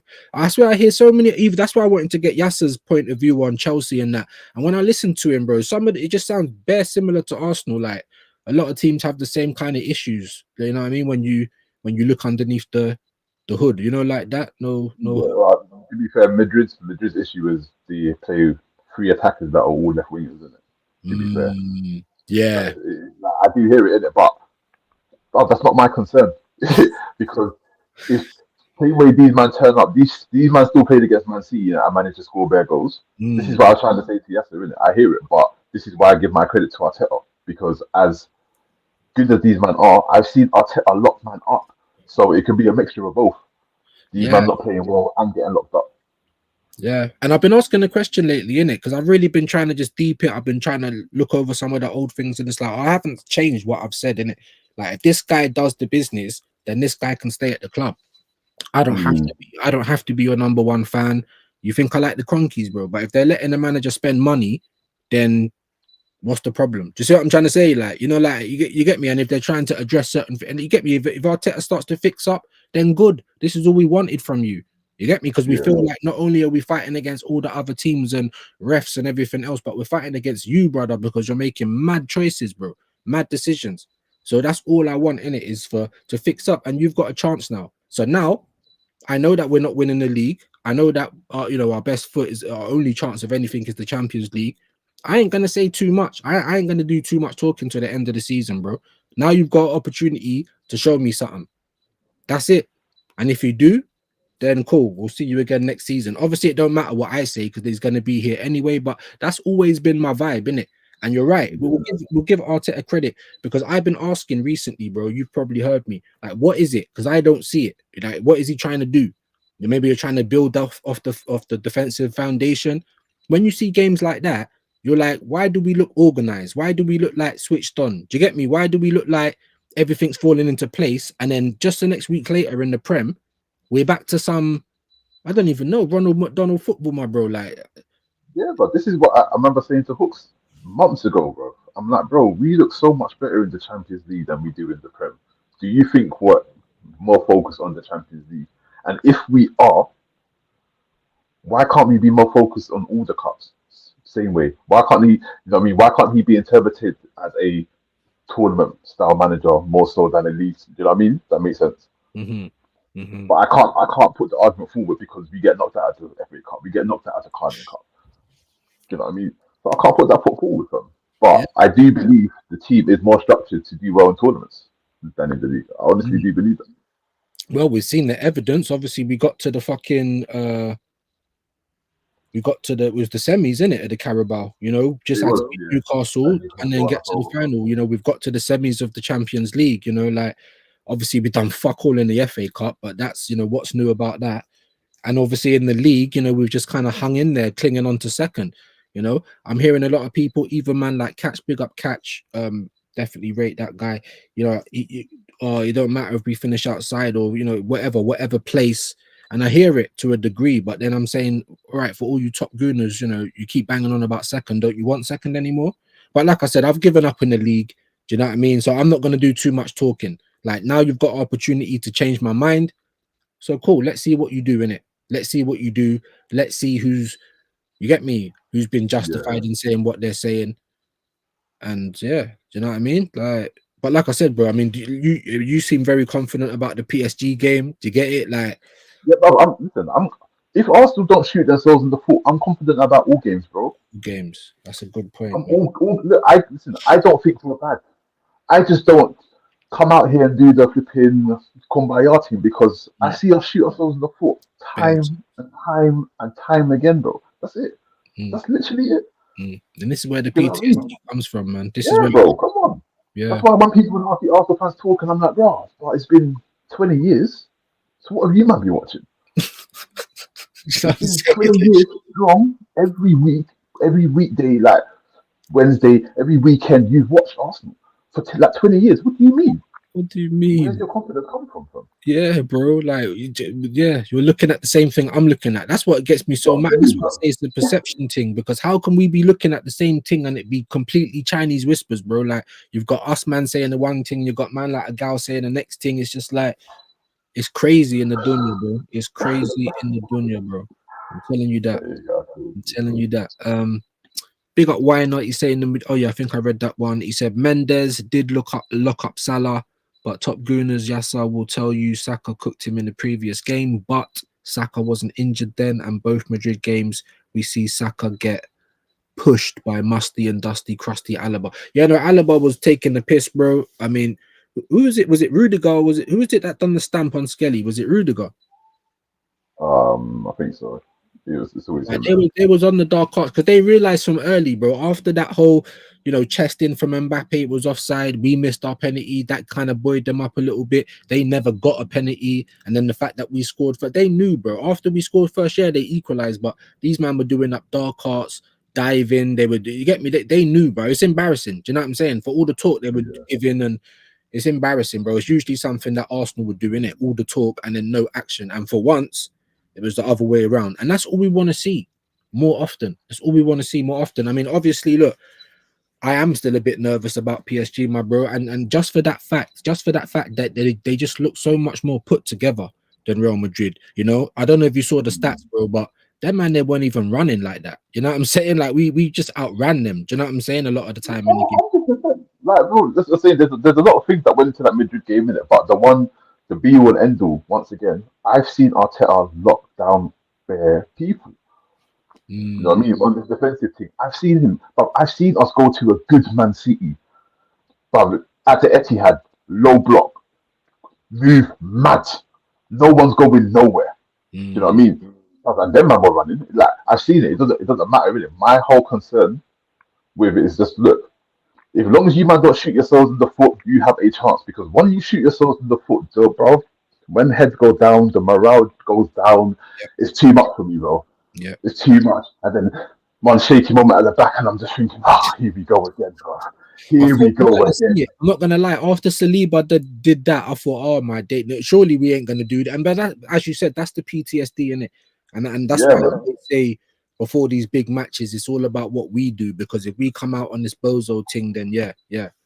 So it's a great point. Because we could play. Do you know bozo minutes? Things. Sorry. Do you know bozo things and lose? I'll be fine. Yeah, I'll be fine. I just don't like shooting ourselves in the foot, and then we're just getting run over, fam. Yeah, or it seems like we're not trying as well. Do you get it? Like not trying hard enough. Because heads are dropping our team. And we're like, bro, see, this is why these man are shit. Because man, heads were dropping. This is what happens, bro. Yeah, no, I get it, man. I get it. Big up, why not? He's saying Due /Barcola versus Skelly /Calafiori. Yeah, scary, bro. But Skelly, man, listen, you get me? He done very well against Madrid, and he gave me a little bit more confidence to say that if Arteta's going to start him at left back, I'm not so worried. Because I'm not going to lie, bro, I was worried, innit? I wanted to play Kieran Tierney, do you know what I'm saying? And maybe even, bring Skelly on or move him to midfield. I was a bit worried, but he shut me up, bro. He keeps doing it to everybody. Do you know what I'm saying? Like I think we got one with Ethan, but with Skelly, like, yeah, we've got one. Like that, like we really do. Big up, why not? Again, he said PSG are looking at how we drop points, and I think PSG are a wicked counter transition team, fluid. That's what I'm trying to say, bro. It's not like Madrid, and 4-0 made a great point. Bare times I've seen them all just like hold up on one side of the pitch. Do you know what I'm saying? Like there's no organization, it's all individuals. Where with PSG they do chop and change, but it's all fluid. They all know the plan, they all know the philosophy. Like it's mad. That's why I feel like that's why it's going to be a harder game, bro, because we're up against a proper team now, not just big stars like individuals. Yeah. And then we've got comment from 4-0 down. He said that's why I think we'll play low block at why not. Big yourself up, bro. Man's interacting with the chat. Love to see it. Yeah, and this is a great point from AFC. Sorry that it's taken so long to get to the comments, guys, but obviously we've had guests, we've been talking. I don't think we're going to see Jorginho because, yeah, I thought it was a cracked rib, but AFC saying broken rib, like, there's nothing you can do with that. You can't sleep on a broken rib. Like, it's mad. Like, I don't think he's going to be playing any part of the game, which kind of gives me a little bit of confidence that, you know, we're definitely going to get a double pivot and we might get to see maybe Skelly in midfield. I don't know. I don't think he's going to do that, but maybe we can talk about that in a moment. Why not said the midfield battle will be key for both teams. If PSG go pace and tech in the midfield, Kalas, bro. Yeah, it could be. It could be. Really could be. AFC always said just subscribe to Yasser TV. Thank you for that, my bro. That's what we want to see over here. Community settings. Love for the love. Why not saying fair? 4-0. Low block could work, but that's where I say midfield is a problem. They know how to crack a walnut. PSG, that's what I'm trying to say. Everyone keeps saying about their bad defending, but they score goals, innit? Do you know what I'm saying? Why not also saying a bougie manager dismissing the domestics? Yep. Arteta's been doing that for a while. 4-0 down was saying 1000% why not, but I don't think we have a choice. What would you do? Good question. Why not says defensive press like Conte or Tuchel? Okay. So that is 180 minutes of your ankles, Hamstrings, yeah. Everything. Yeah. Because once again, these man have hella IC3s, bro. I know, bro. Just running, Hella like, IC3s, tearing up that pitch, man. just running, cool runnings, bro. That's what I'm trying to say. Part A missing for the first leg. Let's talk about that. What's your thoughts on that? Because I gave my thoughts, but I never heard your thoughts, my bro. Like, what'd you make of that? If you put Rice in the 6, then once again, this is what I said, didn't it? We're gonna have to do the low block thing because without Party there, to me, he's the rhythm. You know what I mean? I know Odegaard keeps it ticking, but Party from defense or keeper, He's midfield, yeah. he's the guy, isn't it? So that's what I was saying to why not. I feel like we're gonna have to do this Rice in the 6, the low block team, because Rice could play in 6 by himself and still clamp all these, man. Let's be honest. Yeah. I think so. So yeah, man. But once again, bro, if we don't shoot ourselves in the foot, I'm confident, bro. I have no reason not to be. Yeah, I have no reason not to be, bro. And a lot of this game really does depend on Arteta and Enrique. This is where I'm looking at it. I'm like, Arteta, you played against Enrique. He's a Spanish man, Barcelona. You know what I mean? Like, I know you've been looking at his work. Bro, this is your time. This is your time. Arteta masterclass, man. Semi-finals against PSG. But this is your moment, bro. Don't talk to me about players. This is your moment. This is your That's moment. what I'm on.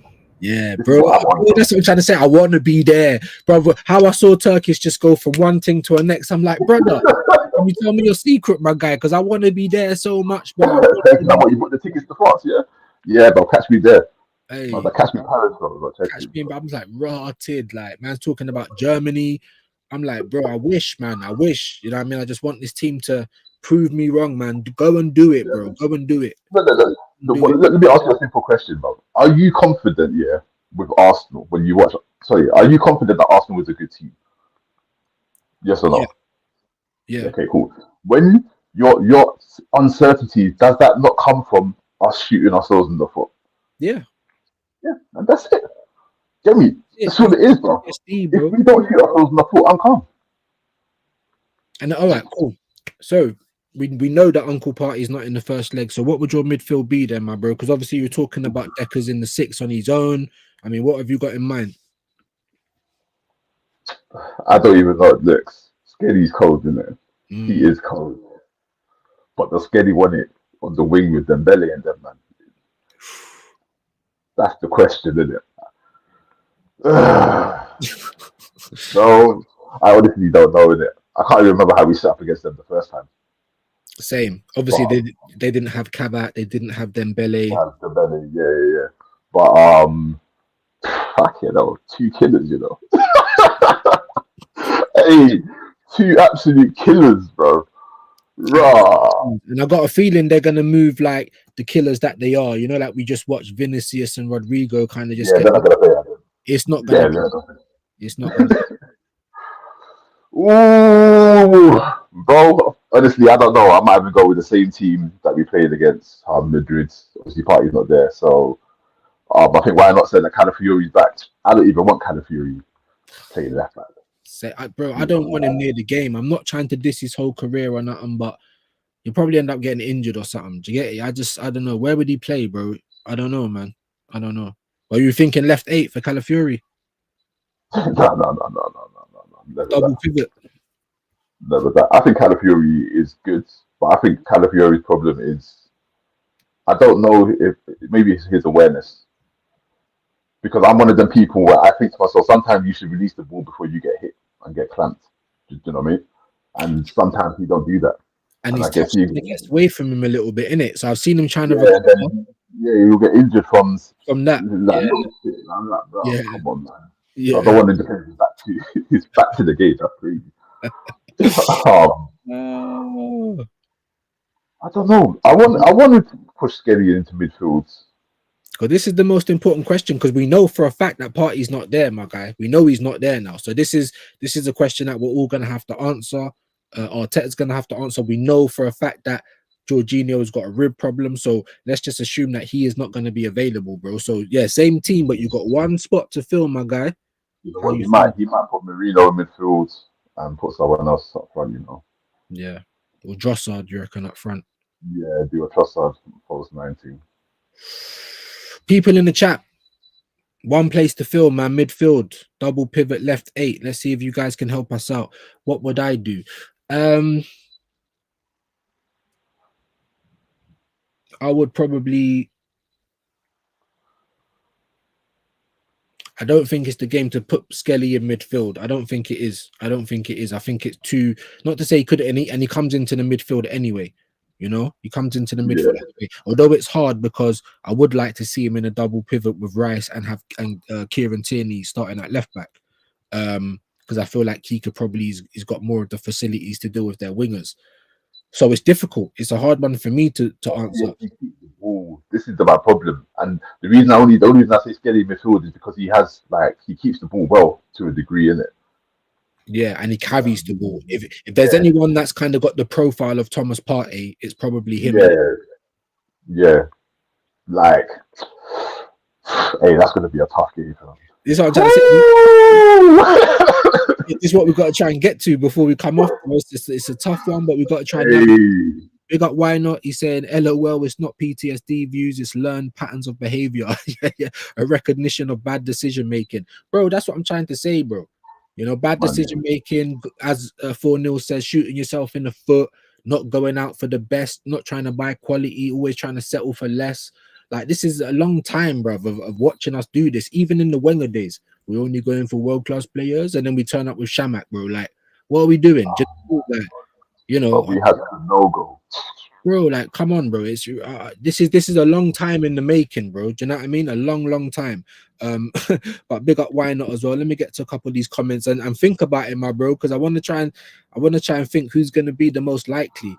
Why not saying Skelly, Lewis, and Odegaard? Yeah, we're gonna get to that. Let me get to that. Think on it, my guy. He also said they PSG didn't have Newz, one of the key midfielders. Ooh, I suppose that's what I'm trying to say. They're a whole different proposition now. It's not the same team. We beat them earlier. Like, so what? Do you know what I mean? That's not going to determine these two games, boy. Trust me. And then yes, we're now on to the comment that 4-0 said Skelly, Lewis, and Ghostegaard, bro. Sorry. Well, hold on, Skelly, Lewis, Ghost. Yeah, right. You better say Rice, but yeah. Yeah, Rice. Yeah, sorry, that's the comment under. That's what I'm trying to say, bro. I know he's gonna play Ghostegaard, bruv. I know he's gonna play him. No matter what this guy does, which annoys me. However, I wouldn't want to. What do they say? Mess up the apple cart or whatever it is. Do you know what I'm saying? Yeah.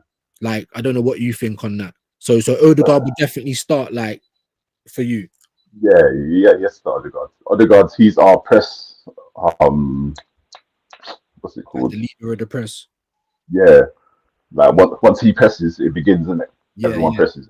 Yeah. Trigger. Yeah, our pressing triggers Odegaard. Yeah, so he kind of has to play. But I'll play Skelly there. Vitinha's a small guy as well, fam. I need somebody that's small that can handle Vitinha, bro. Not, you know what I mean? Barge him up, and the referee will be like, "Yeah, foul, man, foul," because you're too big. I'll play Skelly in between. I think he can handle it. I think he can handle it. But the thing is, I think he can handle it. I mean, for me, and I think we saw that a little bit for England. I don't know if anyone remembers. Yeah. Bro, he's up there, bro. The mentally strong, physically, once I see him, get off me to Rudiger, I'm like, brother. Yeah, once man That's said, what I want to see, yeah, bro. why did man snub the thing? And man said, what happened to your remontada? Like, my man is Exactly. fully, he's a full He shit. understands, bro. He understands. So Yeah, yeah, I'll yeah, put him in. and I'm gonna I'll put give him him in. his flowers. I'm trying to. That's the point I'm trying to get to, my bro. I'm trying to give him his flowers this time because last time I was like, oh, play Kieran Tierney. I don't know about Skelly against fucking Rodrigo. And I'm now. You've shown me that. I'm now giving you your flowers, bro. Because now Uncle Party's out. And Yasser made a great point. Arteta is all about profiles. So rather than just play a player that plays in that position, it's profiles. That's why Ranieri's out on the right wing and never gets a chance at 10. So Lewis Skelly is the closest profile we've got to our Uncle Party. So is it a mad shout to have them two as a double pivot? I don't think it is, and I think he will carry the ball. He carries the ball forward like Party as well. We've seen he carries it well. Yeah, very when well. he carries it, he commits people. He makes people like have to challenge him. Like, yeah, man. I'll play Skelly. This might be Tierney's moment, big semi-final. I listen. I really like Kieran Tierney, man. I really do, man. I feel like, and you know why? This is it. And everyone's like, oh no, but because he don't invert. You know what I'm saying? And it's like, and because Arteta wants to favour this right side, that's got the overlapping side, that's got Odegaard, Saka, Timber, whatever. Do you get me?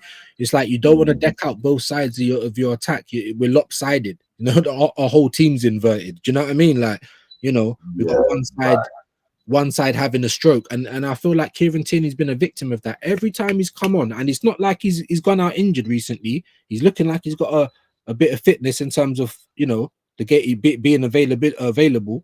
Every time he's come on, bro, he's either looked very good going forward. He always whips a mad crossing. He's looked very competent defending. He's of a good age. So that's why for me, I was like, boom, listen, rate Skelly, but let's have Kieran Tierney for the first leg against Madrid. But now I'm trying to give Skelly his props because he's done so well. That's giving me the confidence to say you can play in a double pivot with Rice against PSG at the Emirates. So yeah, I mean, obviously, that's my thoughts on it. Why not saying KT left back? What against PSG? It's an argument, bro. I mean, yeah, if we play Skelly in the midfield, then KT would have to be left back, and I wouldn't mind seeing that at all, and have overlaps on both sides, especially if Moreno is up front. Don't drop so deep this time. Stay your arse in the area and let us whip these balls into you. Do you know what I mean? Yeah. What's your thoughts on it? I don't even know if I'm going to be doing the inverting thing and all of that. I don't know if I want to be leaving space for these IC3s to be running in behind them. So, see what I'm saying? And I feel like Martinelli and sorry, I'll let you come back in. Martinelli and KT have kind of built a little bit of a relationship as well. Martinelli can, you know, that's the one big thing about Martinelli. That's why he gets in over Trossard every week, is because he tracks back. You know what I mean? So him and Kieran Tierney. Yeah. Nice shoot. Having Tierney as well would help when Hakimi pushes forwards. It will help if he can exploit the space as well, wouldn't it? They both do. Them fullbacks are nasty, bro, and they get up high. There is a high line. There is, but they're nasty, bro. Penalty spot and shit.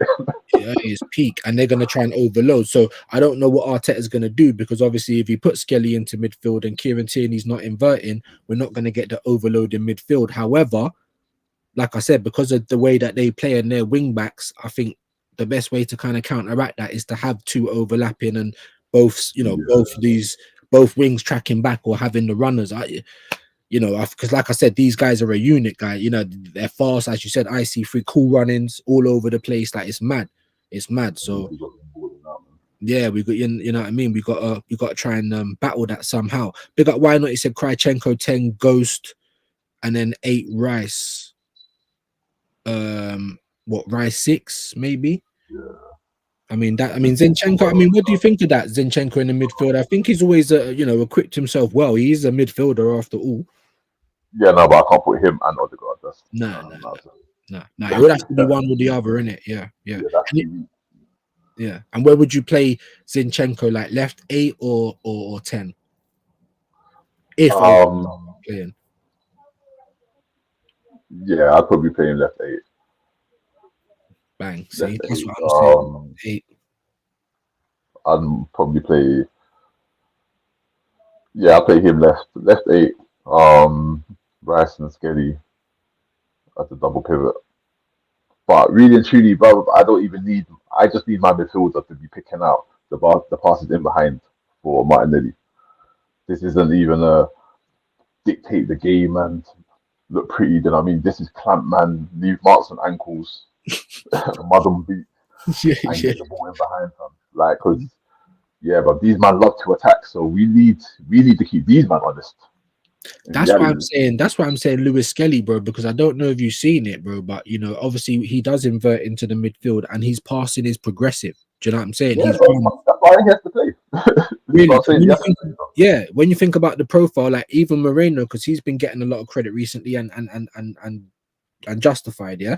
But he's been getting the last game against Madrid, the 2 assists. You know, we can play Moreno back in midfield because you saw how we got the assist, and I'm like, no, bro, it don't work that way. Like he can do that further up the pitch, but when he's further down the pitch, it's not the same player, bro. Do you know what I mean? I think Lewis Skelly would be, you know, the more favorite to kind of go in that role because of how he progresses the ball and that. I mean, what do you reckon? Yeah, I think it could work, especially if you put him next to Rice, because Rice is captain of material. You can tell Rice is somebody that Skelly looks up to. You know what I mean? So I think if Rice is next to him, talking him through the game, yeah, I think these men could do their thing. Do you know what? Looking at them two, sorry to I'll let you come back in, bro. I'm looking at them two, like that literally could, like if Arteta weren't a dickhead, that literally could be our double pivot, like for a good few years to come. Do you see what I'm saying? It really could. It really could. Like I said, they played well against England. I see them on some little adverts and that. They always look like they kind of got good chemistry. And I see Deckers talking to him, Miles, calling him, pointing him. Do you know what I mean? At the Madrid game, like I'm telling you, man. He's confident, bro. Like, yeah, bro. Nah, Miles has to play this game. Yeah. You have to play, bro. I'm 100% with that. Yeah, and Kieran Tierney left back. Like I said, this is Arteta though, and you know how stubborn he is. And if he's trying to get the whole inversion and overload in the midfield, then we ain't gonna see it. In that case, who do you think he's gonna start? You think it's gonna be Moreno and Drossard up front, or do you think it will be a Zinchenko, or what do you think he's most likely to go with? Ooh, yeah, I don't think he'll play Skelly in midfield. I think he might stick with the Skelly left back, or if Calafiori's back, he might play Skelly in midfield, you know, and play thing left back, Calafiori. You reckon? Obviously, you're gonna get the invert with Calafiori anyway. Yeah. Or he just drops the Marino and puts on Trossard. I think that's probably like, if you're looking at it from Arteta's point of view, that's probably the less hassle, isn't it? Yeah, drop Marino and bring on Trossard. Yeah. But I think Marino's gonna get, bro, like you said, bro, when it's cool running settings, bro, and Marino has to turn back around and run back towards goal, he might as well be just going in reverse, bro. Like it's hey, we can get the ball doing that horseshoe rubbish. If we lose the ball then man break. Oh god, you get me? I don't know who's worse, him or Jorginho. I think Jorginho is probably worse, but you know, it's wild. No, it's wild. So for me, you know, hopefully Arteta's really got his thinking cap on, and if we can see it, hopefully he can see it. But we've hoped before, and you get me. We don't always get what we wish for. I think there was 1 or 2 comments new that came in. Let's have a little look. We beat them before. Yesterday's prices are not today's price. Absolutely, why not? Absolutely. Big up, why not? Again, he said, to be honest, I would take Ghost out of the 10 against PSG regardless. He is on horrible form. Metronome business. Krychenko against Brentford showed us he was more direct. That's a good shout. As 4-0 said, if he did play Zinchenko, that's at the sacrifice of Odegaard. You get it? Like, you know, yeah, he's got to come out, and I'm not against that at all, because like I say, you know, not trying to be a party pooper, but that was the biggest negative against both those games is Odegaard. Do you know what I mean? Like it has to be said. It has to be said. Okay. Believe it or not, there is Premier League games tomorrow. I don't think we actually play tomorrow. Saturday, 19th of April, Brentford, Brighton, Crystal Palace, Bournemouth, Everton, Man City, West Ham, Southampton, Villa against Newcastle. I mean, what does it even mean? I mean, for someone like Brentford, Brighton, Newcastle, Villa, I mean, they still got something to play for. Bournemouth as well. You know, Southampton are done out. West Ham done out. So those games kind of mean nothing. So I suppose it's the race for Europe. And I kept saying 9 places, but I think it goes down to 8. So 8 teams can get into Europe this year, whether that's Europa, Champs, or the Conference. Then, of course, you know, 4:20, Sunday, the 20th of April, we have West London Derby, Fulham, Chelsea. Obviously, Chelsea still trying to get into the European places. Ipswich at home to Arsenal, 2 p.m. Manchester United at home to Wolves, and Leicester at home to Liverpool. Now, obviously, we're going to talk about our game. You know, what type of team do you think that this dickhead's going to field against Ipswich? We're away. You know, Thomas Partey isn't going to feature in the first leg against PSG. Me personally, I still probably wouldn't play him or not play him for the full game. I mean, what's your thoughts going into the Ipswich game, my guy? Well, first of all, I think we're going to win that game. It's Ipswich, and I'd be pissed if we didn't. I do think. Wait, is our next game after Ipswich PSG? Oh, I don't know. I've only got the Sky. I've only got the Premier League games up, so I'd have to check that one. I'm not sure. I believe it should be, isn't it? Because I think there was only 40 days till the Champions League final. So, I think so, yeah, man. I think he'll rotate the team. Well, his version of rotation, because the man will still come on second half. You know what I mean? So, yeah, but I think that's going to be a win. Regardless of the team he puts out, I just expect to win, innit? It's going to be some grab game, boring. I'll tell you what, then, before I talk a little bit more about the game, because they really, you know, the Premier League is just kind of lost all of its luster, you know, like that. Like I don't even care about it. But, you know, do you think we're more or less guaranteed second then? No way. No way. Okay, that's how I know, you know, man. Hella draws, no way. Impossible, fam. Impossible. Yeah. Man been drawing hella games, 3 games in a row, just draws. Nah. That's what I'm saying. So what do you reckon? Do you think we need to beat Ipswich? Can't lie. That's what I'm trying to say. We need to beat Ipswich because Newcastle's on our ass, Mr. Postman. Like, you get me? Like, if we draw against Newcastle, cool. That's cool. And that's a good draw. But we need to beat Ipswich. That gives me another question, my brother. This is going to be what, the 4th time we play. We still got Newcastle in the league, innit? Or do we? I think we played them twice now, innit? In the league. I think we still got them. You got them in the league still, yeah. We got them in the league still, bro. It's at the Emirates, isn't it? I'm pretty sure it's at the Emirates. They don't care. No, they don't care. We know it don't matter, but you know, it's copium and hopium. But they're really looking at it like it's in their hands. They're gonna finish second this year. I could see it written all over Specs' face. Big him up, you know, like that. So I'm just like, yo, you know, it's still on top. It's still on top. Chelsea has still got what, Liverpool, and I think they even got Newcastle as well.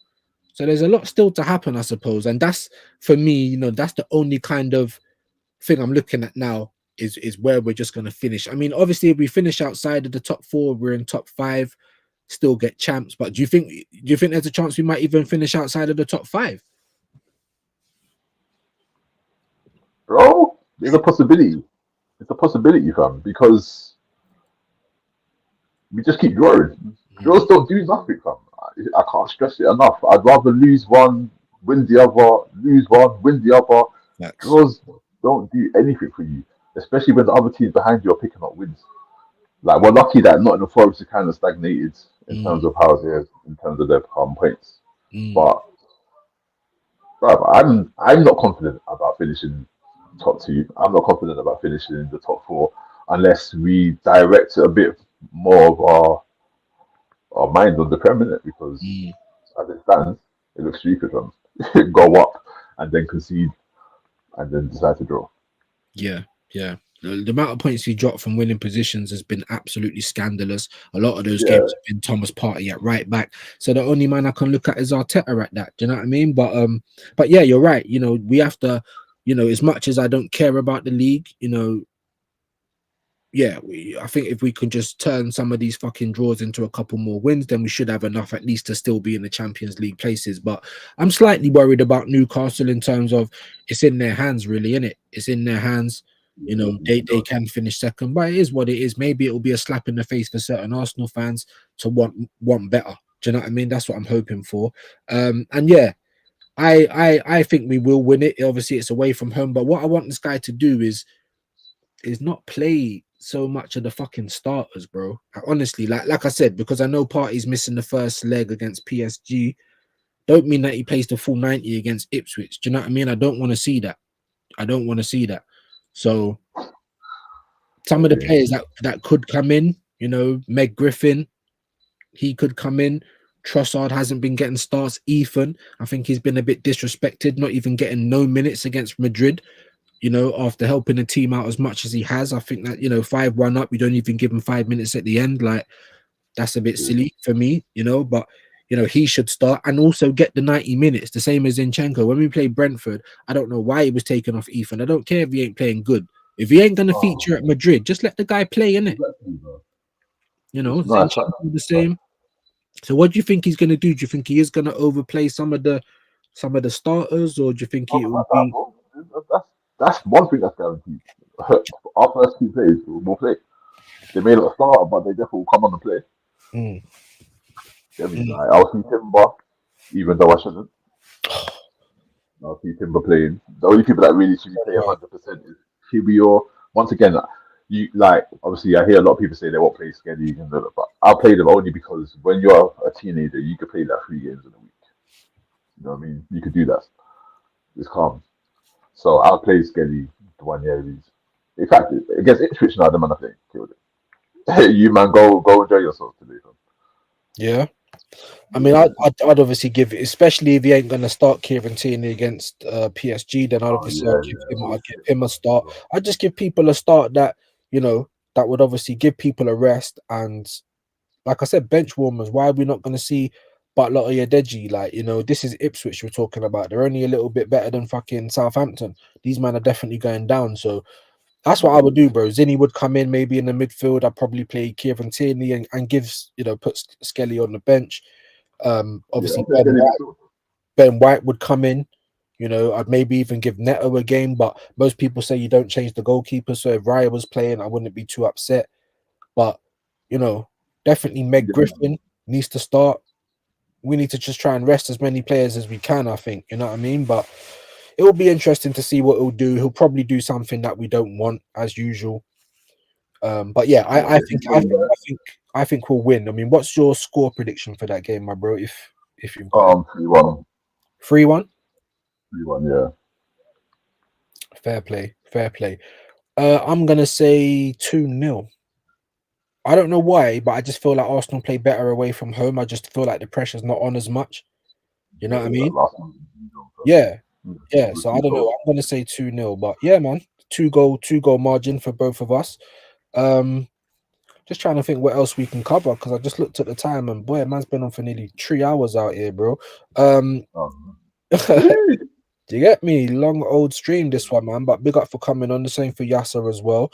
That's what I'm saying, man. I don't know if I should even do a prediction video for the Premier League because I don't know. Let's just go through the fixtures quickly. So Fulham, Chelsea. Off the top of your head, what do you think that score is going to be? Who's at home? Fulham or Chelsea? Actually, Chelsea win that. Fulham's at home. What you saying? Yeah. Okay. Leicester, Liverpool. I mean, there's not even point mentioning that. Liverpool are away, but yeah, champions elect. Just hurry up and win it as well. Because is it Tottenham that's gonna have to do the Guard of Honor? I don't even know. Just hurry up and win it, bro. Just get it done with. Manchester United against Wolves. United at Old Trafford. Ooh, that could be a draw. Yeah, a score draw, 0-0. No, score draw. Score draw. Right, let me have a quick look at these. Leicester, Liverpool. I think that's obviously just written us for 3 points. Anytime anyone plays anyone in the bottom three, I basically guarantee the 3 points to the other person. So Arsenal should be Ipswich. I think Fulham's going to beat Chelsea. I think it's going to be 2-1.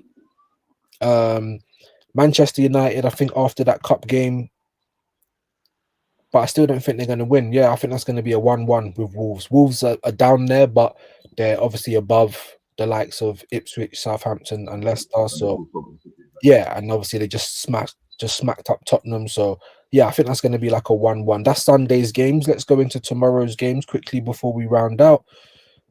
So my bro, we have Brentford at home to Brighton and Hove. What do you reckon? Woo! I think that game will be a draw as well, 2-2. Yeah, no, that's a good prediction, my bro. It's hard, isn't it? It's hard, man. Brighton's been up and down, so is Brentford. Brentford are obviously at home. I don't think it really matters for Brighton. Sometimes they get, good away games. Sometimes it's good. Yeah. Score draw for me as well. I'm gonna say 1-1. Crystal Palace at home to Bournemouth, my guy. Ooh. What are we saying? Woo. That game might be decent, I'll give that game a 1-0. 1-0 to Palace. Okay. What we were expecting a little response after that tonking that they just got. Yeah, but I don't think Bournemouth have enough players in the attacking place. I mean, apart from Semenyo, but these men have played a lot of football in it, so I think these are tired. And they've got too many injuries, so they can't change their play like that. So. Fair play. 1-0 Palace. You know what? That could be 1-1. Let me give it 1-1. That could be a 1-1. Yeah, I'm looking at it. I'm kind of looking at this one the same way I'm looking at Brentford. It's like it's one of those hard to call ones, bro. 50-50. But let me change it up. I'm gonna say 2-1 Bournemouth. How about that? All right. Everton at home to Manchester City. Obviously, not a foregone conclusion. Everton in a little bit of an upturn since David Moyes. Well, Everton haven't lost to none of the big teams at home, so we could hope that carries on. Say a draw. Yeah. Yeah, that's a draw. If not, yeah, score draw probably. Might be a 0-0. Okay, fair play. Yeah, I'm kind of with you, bro. Like I said, Everton are having a bit of an upturn. Man City are up and down. They're away from home. They kind of look like they've given up on the season a bit, even though, excuse me, they should be obviously pressing on, trying to, cement the European places. Maybe they'll come out like that. But yeah, I also think, this is going to be like a 1-1 or maybe a 2-1 sneakily, or even a 2-2. It's hard to call, but I'm going to say 1-1 just so I've said something. Then we got West Ham at home to relegated Southampton. Obviously, what do you reckon? That's a 3 points of, I think, but it's West Ham at the end of the day. What do you reckon? West Ham 2-0. 2-0. Yeah. I mean, West Ham can't beat Southampton at home. Like, I don't know, man. Obviously, Potter's been, up and down. I'm gonna have Mike's on GVO Mike's next week, I believe, 22nd. So watch out for that. Under the Lens, we're gonna do a 1-on-1 with the West Ham fans, so we'll get all of the information, the feelings around the club. But it should be an easy 3 points for West Ham. Southampton not really doing nothing. Maybe with the pressure of them already going down, they might play with a little bit more freedom, but I don't personally see it. All right, and then the last fixture of these two, of the Saturday and the Sunday, Aston Villa at home to Newcastle. Big game, man. Probably the biggest game. Yeah, probably the biggest game of the weekend, man. What's your thoughts, my bro? I'm gonna go for a Villa win, Swear down. Yeah, after going out in the Champions League, you might want to Swear down. Newcastle have been flying as well. Exactly why from. Yeah. Okay. Okay. 3-2. 3-2. Yeah, one of those games. Say less. I might have to do a watch along for that because that game should be spicy. That game should be spicy. I don't know, man. I mean, I'm just kind of backing Newcastle at the moment. Don't tell Specs, everyone. I don't know, man. They just, I mean, obviously Villa, it was a great game against PSG. Like, let's not get it twisted. They are still fighting. And they are a team on the up as well, man. That's why it's going to be a great game. Like I said, I'm going to go Newcastle. I don't know why. I just feel like they just fly in one game a week. Obviously, Villa's now out of Europe, but I don't know. I'm going to say 2-1 Newcastle, but it could be mad, like you said. If Villa wins it, I'll have a little chuckle at Specs, but if Newcastle wins it, then we might have to watch out because they'll be they'll be gunning for the Gunners, like that. But man, that's going to be I think that's probably the most spicy game of the weekend. Do you know what I mean? For me, anyway. For me. Big up, Why Not? He said West Ham win. hot on the heels on United for 15th and 16th spot. That's nasty work. You know what I mean? But yo, that's the, you know, you got top four, you got bottom four or something. I don't know, bro. You get me? These men are fighting for bottom four. Big up White Not, saying watch along Villa. Yeah, bro. My thoughts exactly. My thoughts exactly, my bro. Why Not also said Mad Dog Tyndall leading the Magpies. Hey, hey, hey, that's what I'm saying. They might be doing it for Eddie, innit? You know what I mean? Let's hope he gets well soon. He might be doing it for Eddie. One thing I think, because you know what? I think there might be, let me just make sure there's not one game left on the Monday. And lo and behold, I knew I didn't see these teams. We have the Hot Spuds at home against Nottingham Forest. Ooh. Yeah, that's on Monday, 8 o'clock kickoff. Probably hate along settings, let's be honest. Yeah. Let me Not Forest to win. say that again, my bro. Not the Forest to win. Innit? Nottingham Forest to win. What, any feelings on the score? Where's that? Not the first round or Tottenham? Sat there, Shy Art Lane. Ooh, Shite Hart Lane. Alright, you know what? I'll give it a 2-2. But then that's maybe Tottenham have got the same thing that Arsenal have got a little bit, you know, like they're kind of getting touched at home, innit, and doing better away. But this is not in the Forest, bro. It's this one's hard, bro, because Tottenham's so up and down, you just never know what you're gonna get in it. Nottingham Forest have, you know, they just lost their last two in the Premier League on the bounce. Yeah. I'm gonna say a Nottingham Forest win, bro. I'm gonna say 2-1 Nottingham Forest. I just feel like if they're gonna, you know, there needs to be a response in it. It might be they might lose, and that could be their third loss in a row, and then it could all get mad. They could all start slipping down the table, and you know, I'm here for that either way, bro. I'm here for that. You know what I'm saying? But I don't know. I just feel like Nottingham Forest this year is like that annoying spider. Every time you're trying to flush it down, it keeps crawling back up the plug. You know, like so. I feel like 2-1 Nottingham Forest. But it's going to be a good game, man. I think hate along settings for that one, my bro. Definitely. And that's the Premier League games for this weekend coming up, guys. I don't think there's anything else to talk about. Big up Why Not? You saying Musty Wolfie versus Dusty Dedge. You get me?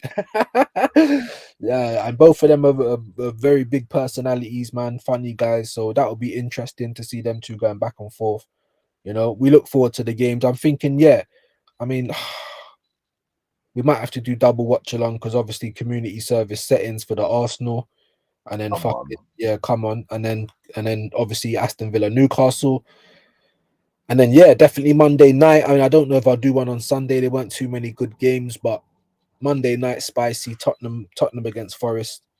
I think we'll do that. Any more videos on your channel, my bro? I bring up a match reaction to the Madrid game. Okay. The second one. Okay. That's it so far. That's about it. So make sure you're going over there. So say that again. Yeah, I was gonna say it. Just you go check that out. Yeah, check that out. Plug your thing, man. Definitely make sure you're going to subscribe to 4-0 Down. Don't take the piss. Show some love.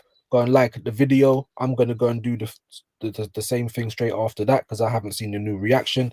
So we're gonna go and check that out. Obviously, boom, we're about to hit 3 hours. It was only meant to be an hour show, so get me. You've had a blast today. Big up 4-0 Down for coming on. Big up Yasser as well. First time on the channel. Big him up. Big up Why Not? Content Gold, Debate Deluxe. Yeah, man. Big yourself up, man, for being there. Big up AFC. Big up all the regulars. And we'll be back again soon. I mean, there's nothing going on tonight, innit? I think it's just championship football. I think tonight, man. So it's Friday. Do you get me? So I'll probably just ease it up. Back tomorrow, probably with a morning show, probably a couple of watch-alongs. So you get me? All in good time, people. Big up 4-0 Down again. Everybody, we are out, gang. We are out. Love.